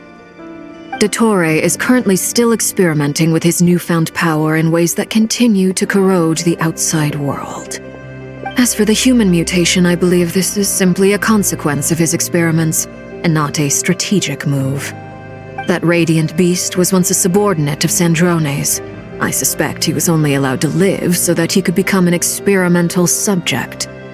Also, those of us who fought Dottore have been afflicted with a curse. As such, I cannot leave Nodcry. This is so much worse than I thought. No wonder Her Majesty's decree is so extreme.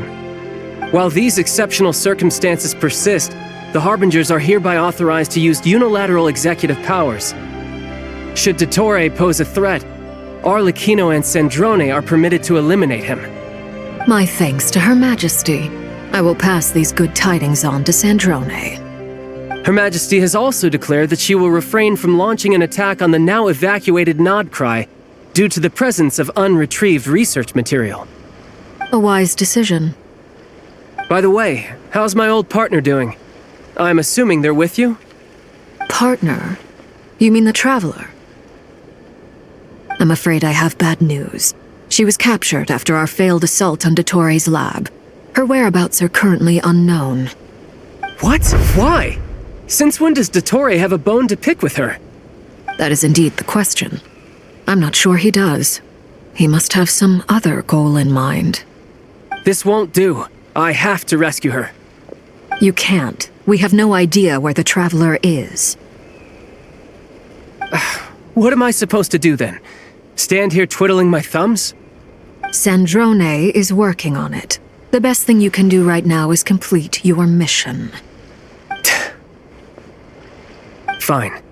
I guess I'll leave this to you then. One last thing.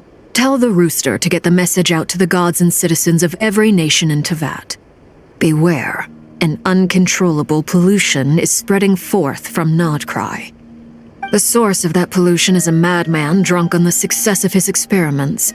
The Fatui and our allies will endeavor to contain the threat. However, if Nodcry falls, things are likely to escalate. Considering Dottore is one of our own, all Fatui stationed in Nodcry consider it our duty to stay and fight him to the bitter end. Whatever the cost. Hey, don't be too pessimistic. If it comes to it, I'm sure Her Majesty won't stand by and do nothing. I hope you're right.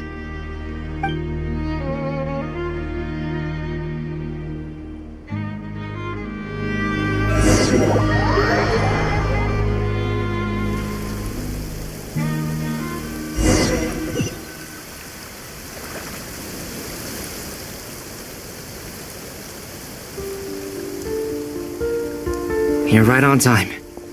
Thanks. Hey, do you think I'll get that gliding exam exemption? I made sure I was on my best behavior in Mondstadt. I landed well outside the city and walked in through the gates. I'll help you apply, don't worry. For now, let's see what we have here. What are the doctor's energy fields even made from? The usual attract and repel principles that govern Kuvaki don't seem to apply to them. They are very mysterious, but ultimately, they appear to be comprised of energies from the three realms. Thanks to research by Master in the Hexen Circle, we know that Tevat's 7 elements are derived from the more primordial power of the Light Realm, which is antagonistic with the power of the Void Realm.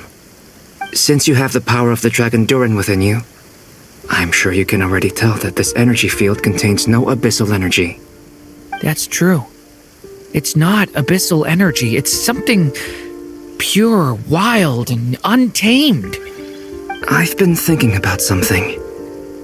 Do you still remember the device that Dory supplied from the Academia when you and Miss Columbina fought Rarier? That was one of the most marvelous feats of ingenuity I've ever seen. The design, the craftsmanship, the material selection. I couldn't fault any of it. Not to mention the operating principles. Surely the most ingenious feature of all. Dory didn't go into detail on how it functions, but I have a working theory. The clue was that Miss Columbina was somehow able to use the pyro energy that you provided, despite the fact that, as a moon goddess, she should only be able to use Light Realm energy in principle. Now, all elemental energy is, of course, derived from Light Realm energy to begin with. Hence, I suspect that the device works by restoring elemental energy to its original state. This presumes a theoretical model of the 7 elements akin to that of light refracted through a prism. Perhaps it is no mere analogy. Maybe there is indeed a prism in this model. I almost wonder if the idea for the device was conceived based on direct observations of said prism. It would explain how such an ironclad design concept was achieved. It is at once a masterwork of engineering and a groundbreaking application of the Academia's latest elemental theories. I suspect only Lesser Lord Kusanali herself could have devised such an ambitious technology. But back to the energy field before us. If this is pure Light Realm energy, its relation to elemental energy is one of integration versus division. Or you could say that the former contains the latter. Could this mean that elemental energy can dilute the power of the Light Realm? Should we give it a try? We should.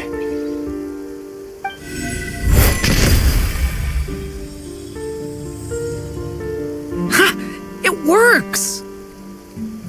Clear signs of disruption were detected at the periphery of the energy field. This indicates that elemental energy can disturb or even negate the field. Now you try. All right, here goes. It's working!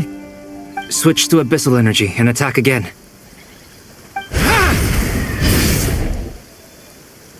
No surprises there. Abyssal power drains the energy field to a significantly greater extent. I now feel confident in asserting that the energy field is indeed pure Light Realm energy, and that elemental energy can dilute it. But the energy field is huge. How much elemental energy will it take to neutralize it? We don't have to neutralize it completely. We can try other approaches. That's all for theory. Would you like to continue watching? So you knew I was here. Huh? When did you get here? A while ago. But Albedo sounded like he was working on his thesis defense back there. Back in Sumeru. You can end a person's whole career by interrupting them mid-speech. Very thoughtful of you. I'm truly touched. Could I ask you to lend me a hand? With what? A little test. Try using Animo to unleash a concentrated assault with circular blades, with the goal of breaking through at a singular point. Nice! This time it tore through the field. Tremendous. This is a major breakthrough. Should we go through? We probably shouldn't risk having mutually antagonistic energies in such close proximity. Durin, you stay here and watch the entrance. Hat Guy and I will go in to investigate. Sounds sensible to me. Keep your eyes peeled, Durin. Don't worry, I got this. You two be careful in there.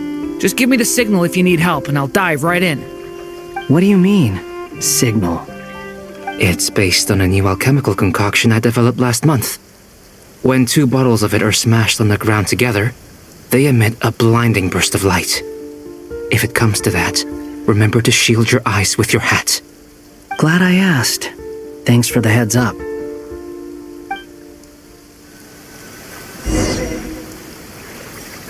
Burst forth! Like I thought. Beyond a certain distance, we can't see the opening where we came in. Maybe that's to prevent people from escaping. Sounds like Dottore style to me. Not much has changed. Things are basically the same here as they were before the energy field appeared.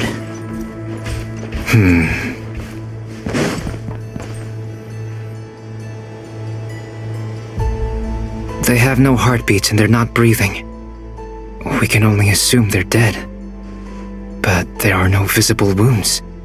Also, there's an animal squatting next to each body. It's watching us. That's not an animal's gaze. What are you trying to tell us? Doesn't seem eager to talk. I guess maybe it's just an animal after all. Let's keep looking around.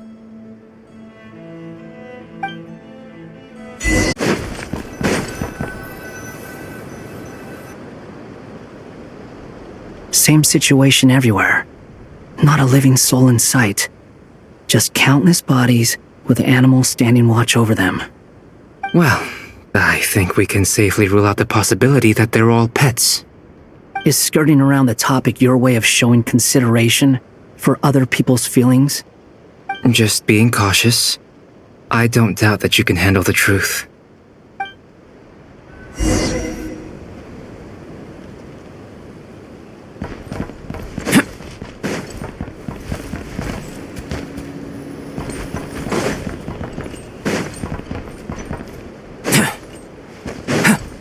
Careful. Please. Help us. Please. Please. Help us. Please. What happened here? I don't know. Suddenly, everyone collapsed. Then my line of sight got lower. I still have some of my senses left. I gotta get out of here.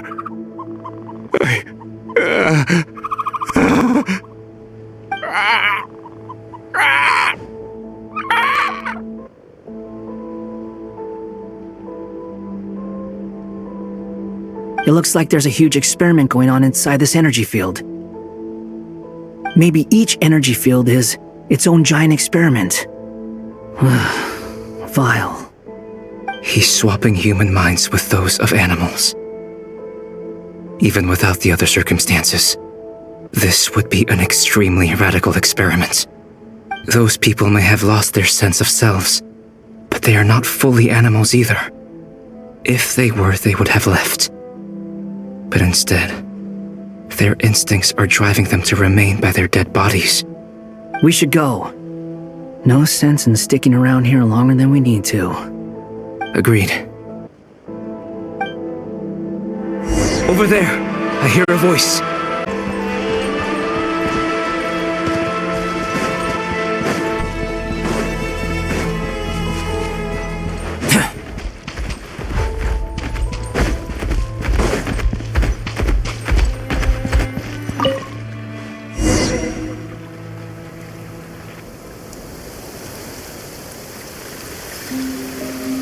You're back!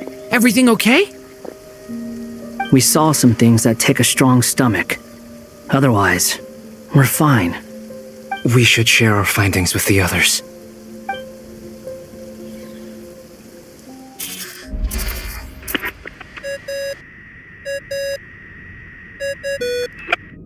Yes? Who is it? Miss Nefer, it's me, Albedo. We found a way to break through the energy fields. With enough control, it's possible to tear them open using elemental energy. Also, we managed to take a look inside. Dottore is carrying out his cruel experiments on an immense scale.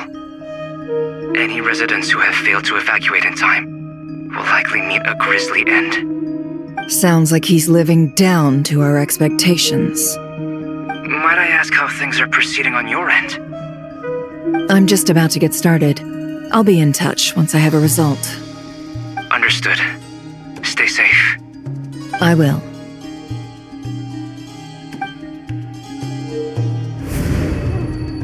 Well, Nefer, I'll link up with you once my tasks are complete.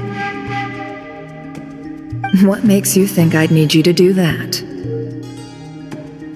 I'll need it.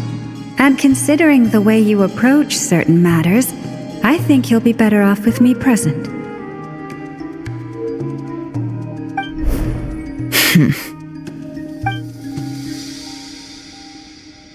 Let's begin. Entering simulation mode. A vast wasteland.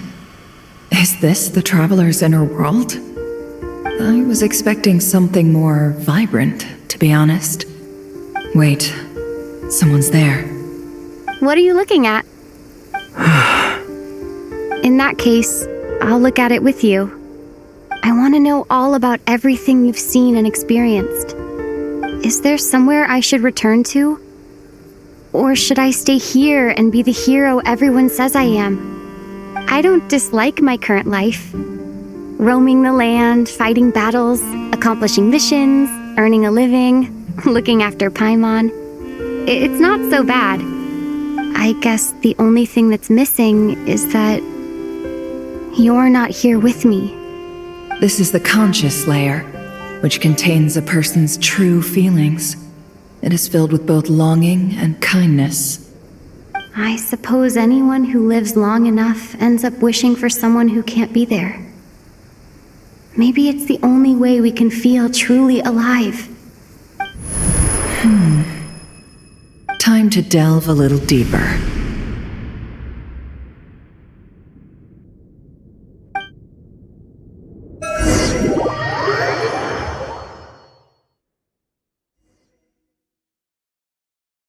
Nasha Town is hardly the optimal choice for a place to live, but it has character and a reasonable population density.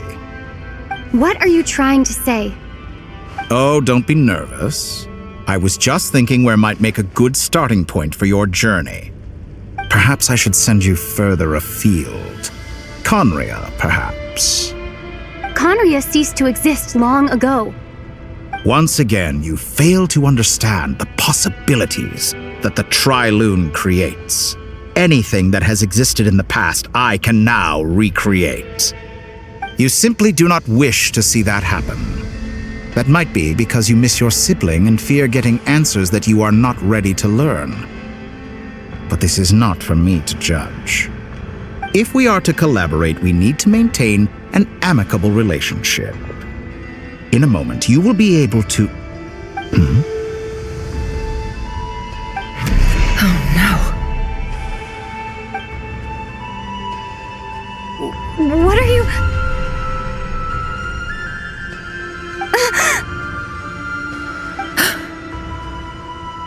What are you gonna do? Don't move. Something unwanted has crept into... Oh? Gone as quickly as it came.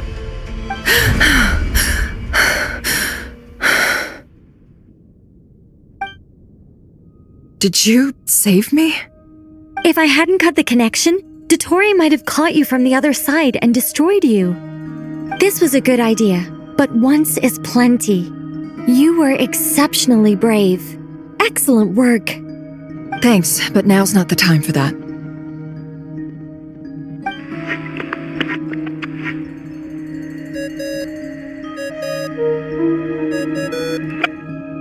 Albedo speaking. I think I know where she is. What is this endless darkness? I can't see anything, even though my eyes are wide open. But why? What happened? Ah, sorry about that. I take it you didn't notice. Just now, a friend of yours took a little peek into your mind. Could it be Nefer? How did she do it? Did she use something as a medium to connect to me? Do you think she's aware of your current circumstances?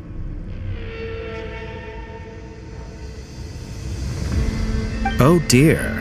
Have I stunned you into silence? I only wanted to slow down your time a little so I could stop your intruder in her tracks. It would have been nice to capture the spy.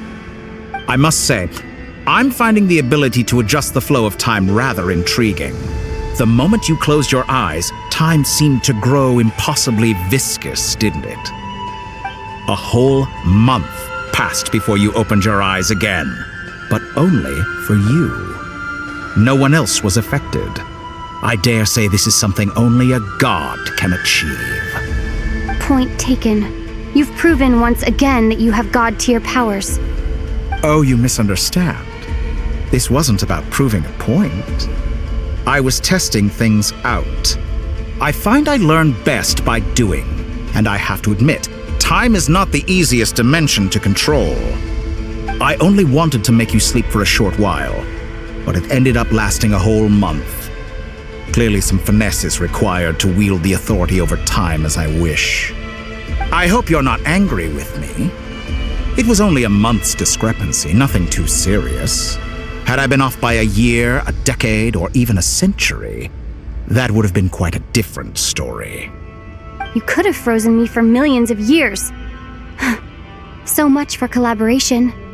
You aren't showing much sincerity. Millions of years? To what end? I wonder if you don't understand humans all that well. They are very pragmatic creatures who understand only that which they can perceive with their senses. If I had you sit here for a week, I imagine people might sympathize. But if I left you here for 100, 1,000, or 10,000 years, the sheer size of that number would cause it to lose all meaning to them. They would not have the capacity to comprehend your suffering, and thus they could not empathize. Unfortunately, while gods do exist in Tevat, it is ordinary humans that account for most of the population. Their lifespans are so limited, their bodies so fragile. Did you ever really hope that they could begin to understand someone like you? Your long life and unique origins make you fundamentally different from them. How long will it be before they start to treat you like the alien you are? Before you are ostracized, outcast? Alien. Even I feel bad for you sometimes. This world has made you into a slave. So many times you have served its will, and not once have the powers that be ever thought to grant you the one simple thing you wish for, you have been treated most unfairly. I can change that. I will grant you special privileges and give you back the status you rightly deserve as a descender.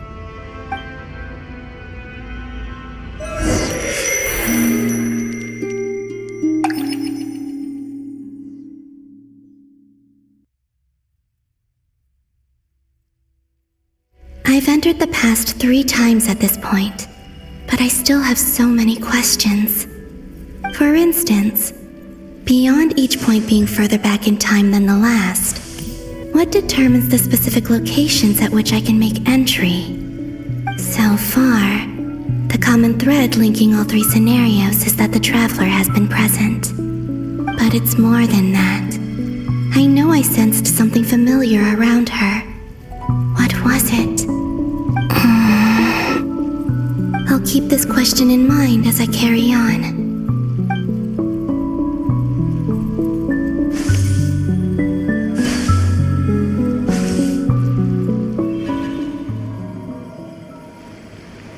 Humans, you never change. Always trying to use powers you neither comprehend nor control. This looks like Star Sand Shoal. Was this before Rerir regained his physical form?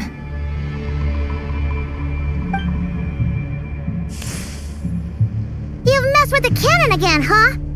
Sorry, but this round's not gonna go your way. The cannon. That's right. I was at Silvermoon Hall and I sensed an abnormal Kuvaki fluctuation coming from Nasha Town.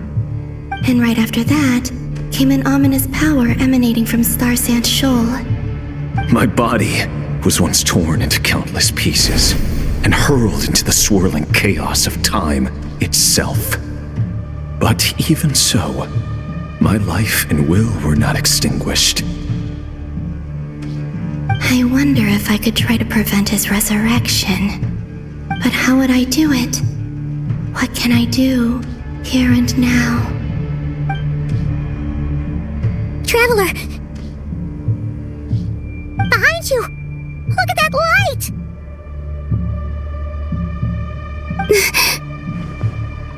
No, I won't make it in time. She's using the Kuvaki shield like I taught her. Is she gonna use it to block the cannon's beam? She's strong. I'm sure she can manage. But the force released when the beam impacts the shield might lead to collateral damage. Easy Island. The Frost Moon Scions will be exposed to lethal levels of Kuvaki. A question, if I may, kind Miss Columbina. When the cannon's Kuvaki beam was deflected earlier, I saw several bolts of energy streak toward Hisi Island, only to be blocked. Did you also have a hand in that? Maybe that really was me after all. Well, future me. But I don't know if I have enough power left. Sigi sato pasa sais, niti ipotuvtos. There's no time. Osestikos palatin piram to risuiku, to pir to aithion veraton. I have to make it. Oh, Frost Moon. Oh, great land. Oh, slumbering moonlight of Notcry. If you can hear me, if you can sense my call, then please, heed me once more!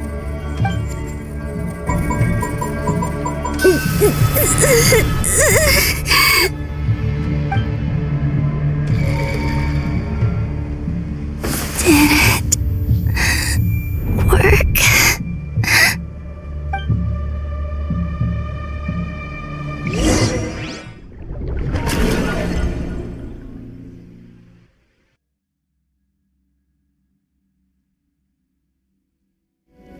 Hey, wake up. Hey, did you hear me? Lambina! I said wake up! Now!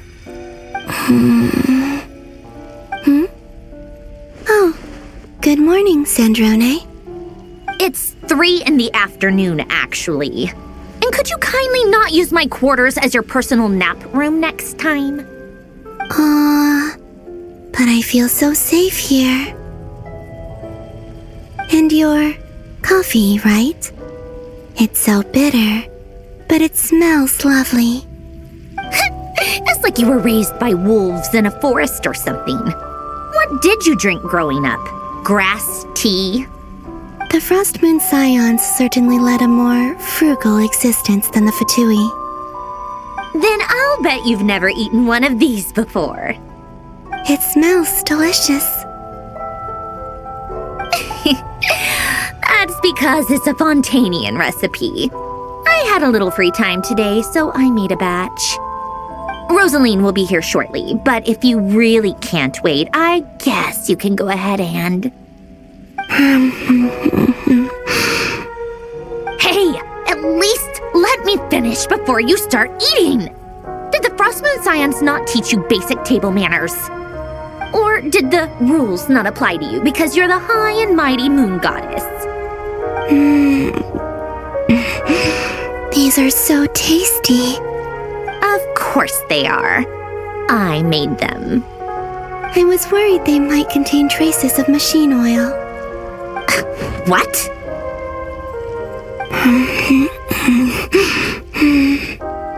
You know, there's something I've always wanted to ask you. Why did you leave your old home and join the Fatui? I mean, I'm sure their food was awful, but there's gotta be more to it than that. Well, life there didn't go quite how I imagined. What were you expecting? You're a god. Your followers are gonna make some demands of you, right? Surely you can just answer a few prayers here and there in return for the free food and drink. How bad can it be? Well, would you help other people just for free food and drink? The doctor told me that you were created by a great mechanic, Lord something Fisher. The Lord Artificer. Ugh, some people can't keep their mouths shut. Oh, Lord Artificer. And didn't he have something to do with the, narcissist? Narcissenkreuz Ordo. Yes, that was it. Narcissenkreuz Ordo. So, would you try to fulfill their wishes? You must be joking. I wouldn't go even if they paid me. I don't even know them. Exactly. Well, I felt the same way. I did not know the people who made demands of me. What do you know? We're on the same page for once. In his later years, Alan did ask me if there was anything I wanted to do. If I had any wishes of my own. Well, I don't.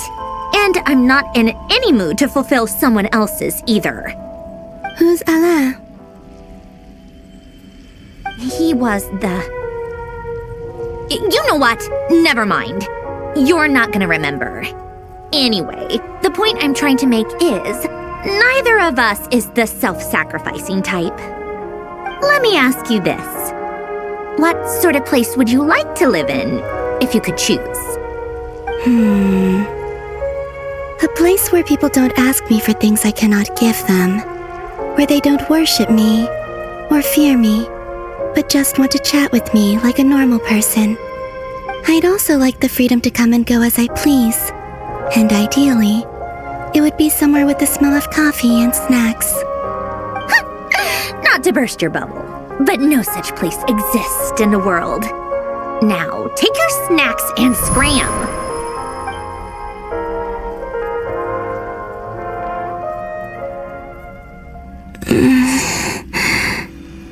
Did I pass out? Of course. I'm back here again. I dreamed of events from my past. Sandrone. Traveler. I you all so much. Back there, I guess I managed to harness all the Kuvaki energy on Hisi Island. But how did I do it? Time is flowing backwards here, and I can use that familiar power to enter the world of the past. That mystery ally everyone talked about. It was me all along. I can sense that there isn't much more power remaining up ahead. What lies at the end of all of this? Will time keep flowing into the past? And will I ever find my way back?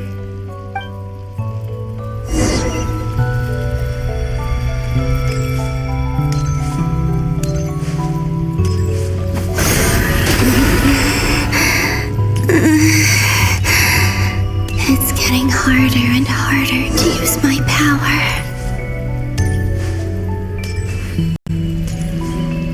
I'm no match for the Abyss in this state. I need to avoid the contaminated fragments. Time to go. I wonder where I'll find myself this time.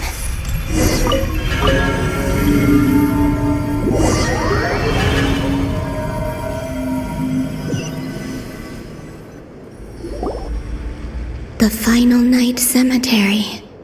This is where Flint's is based. Or not!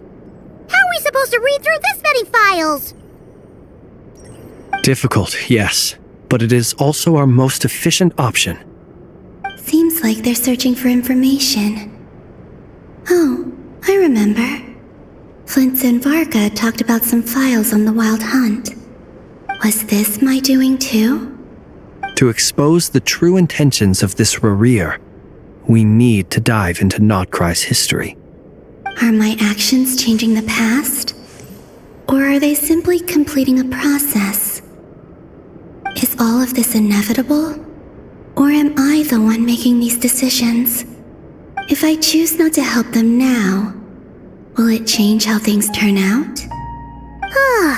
Hope we don't land on our heads then. They're my friends. I can't not help them.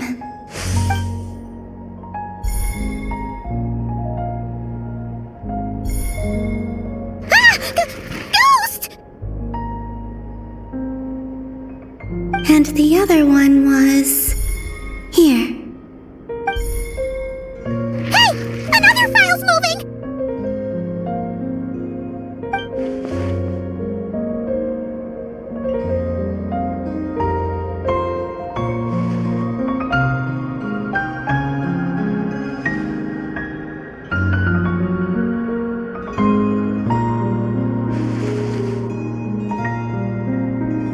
That should do it.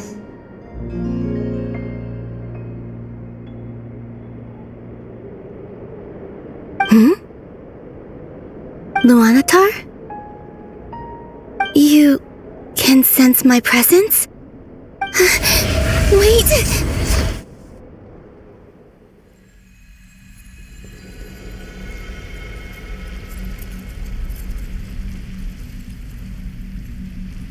Luanatar. So she's that familiar presence I've been sensing all along. She's always been by the Traveler's side. That explains why the Traveler has been there each time I've entered the past. But why Luanatar? Is it because she has a connection to me as the Moon Goddess's familiar? If so, why not any other Kuhenki? That's...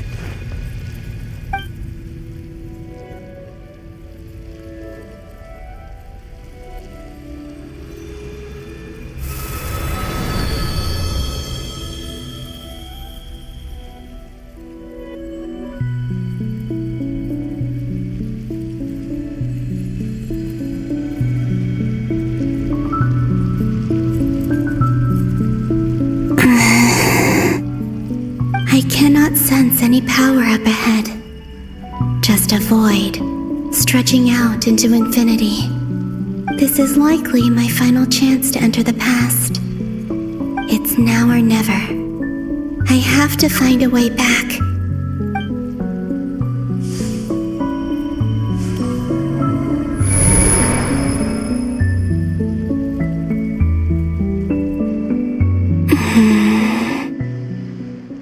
Easy Island?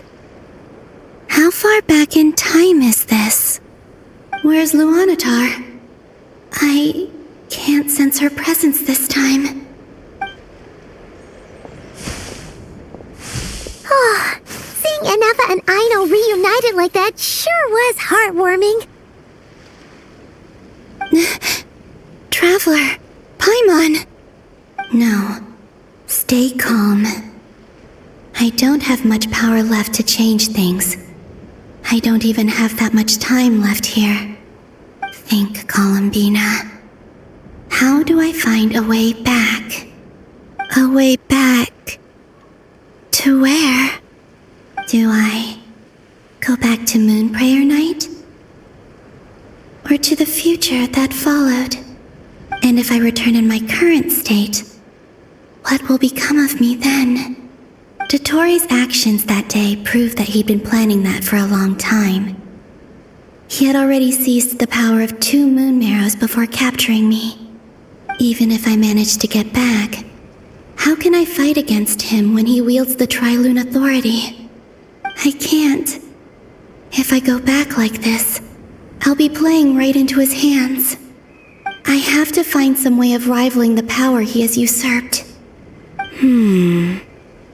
Wait. Time flowing backwards. The Tri-Lune Authority. Does that mean? I think I know what the final destination of this lunar reflection might be. I know what I must do. Speaking of homes, we must already be close to where the Frost Moon Scions live. The vibe here feels different, just like the scenery.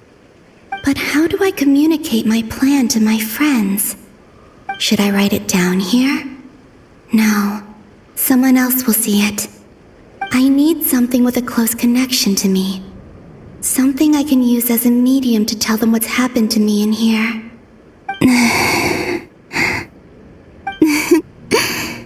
Now it makes sense.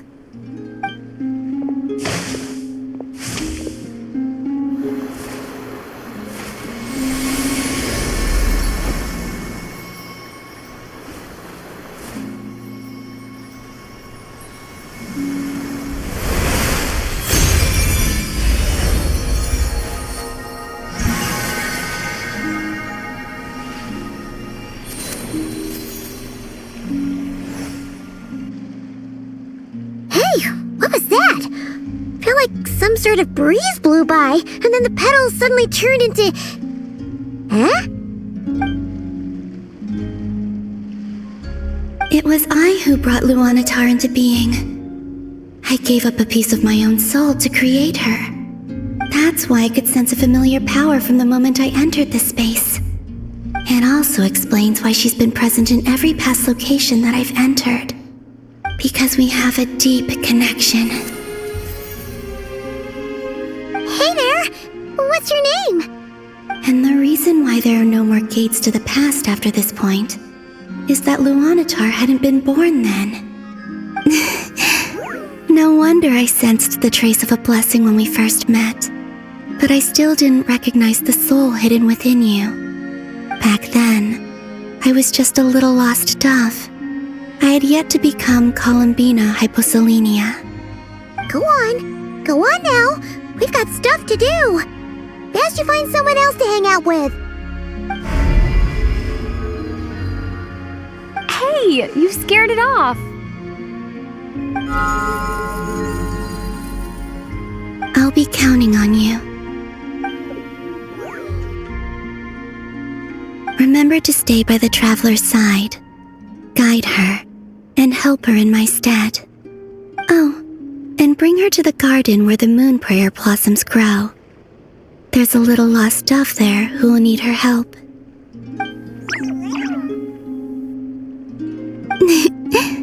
Go on.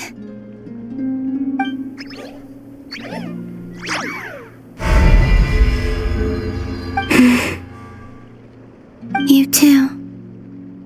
Go and live your story. As for mine must go in a different direction.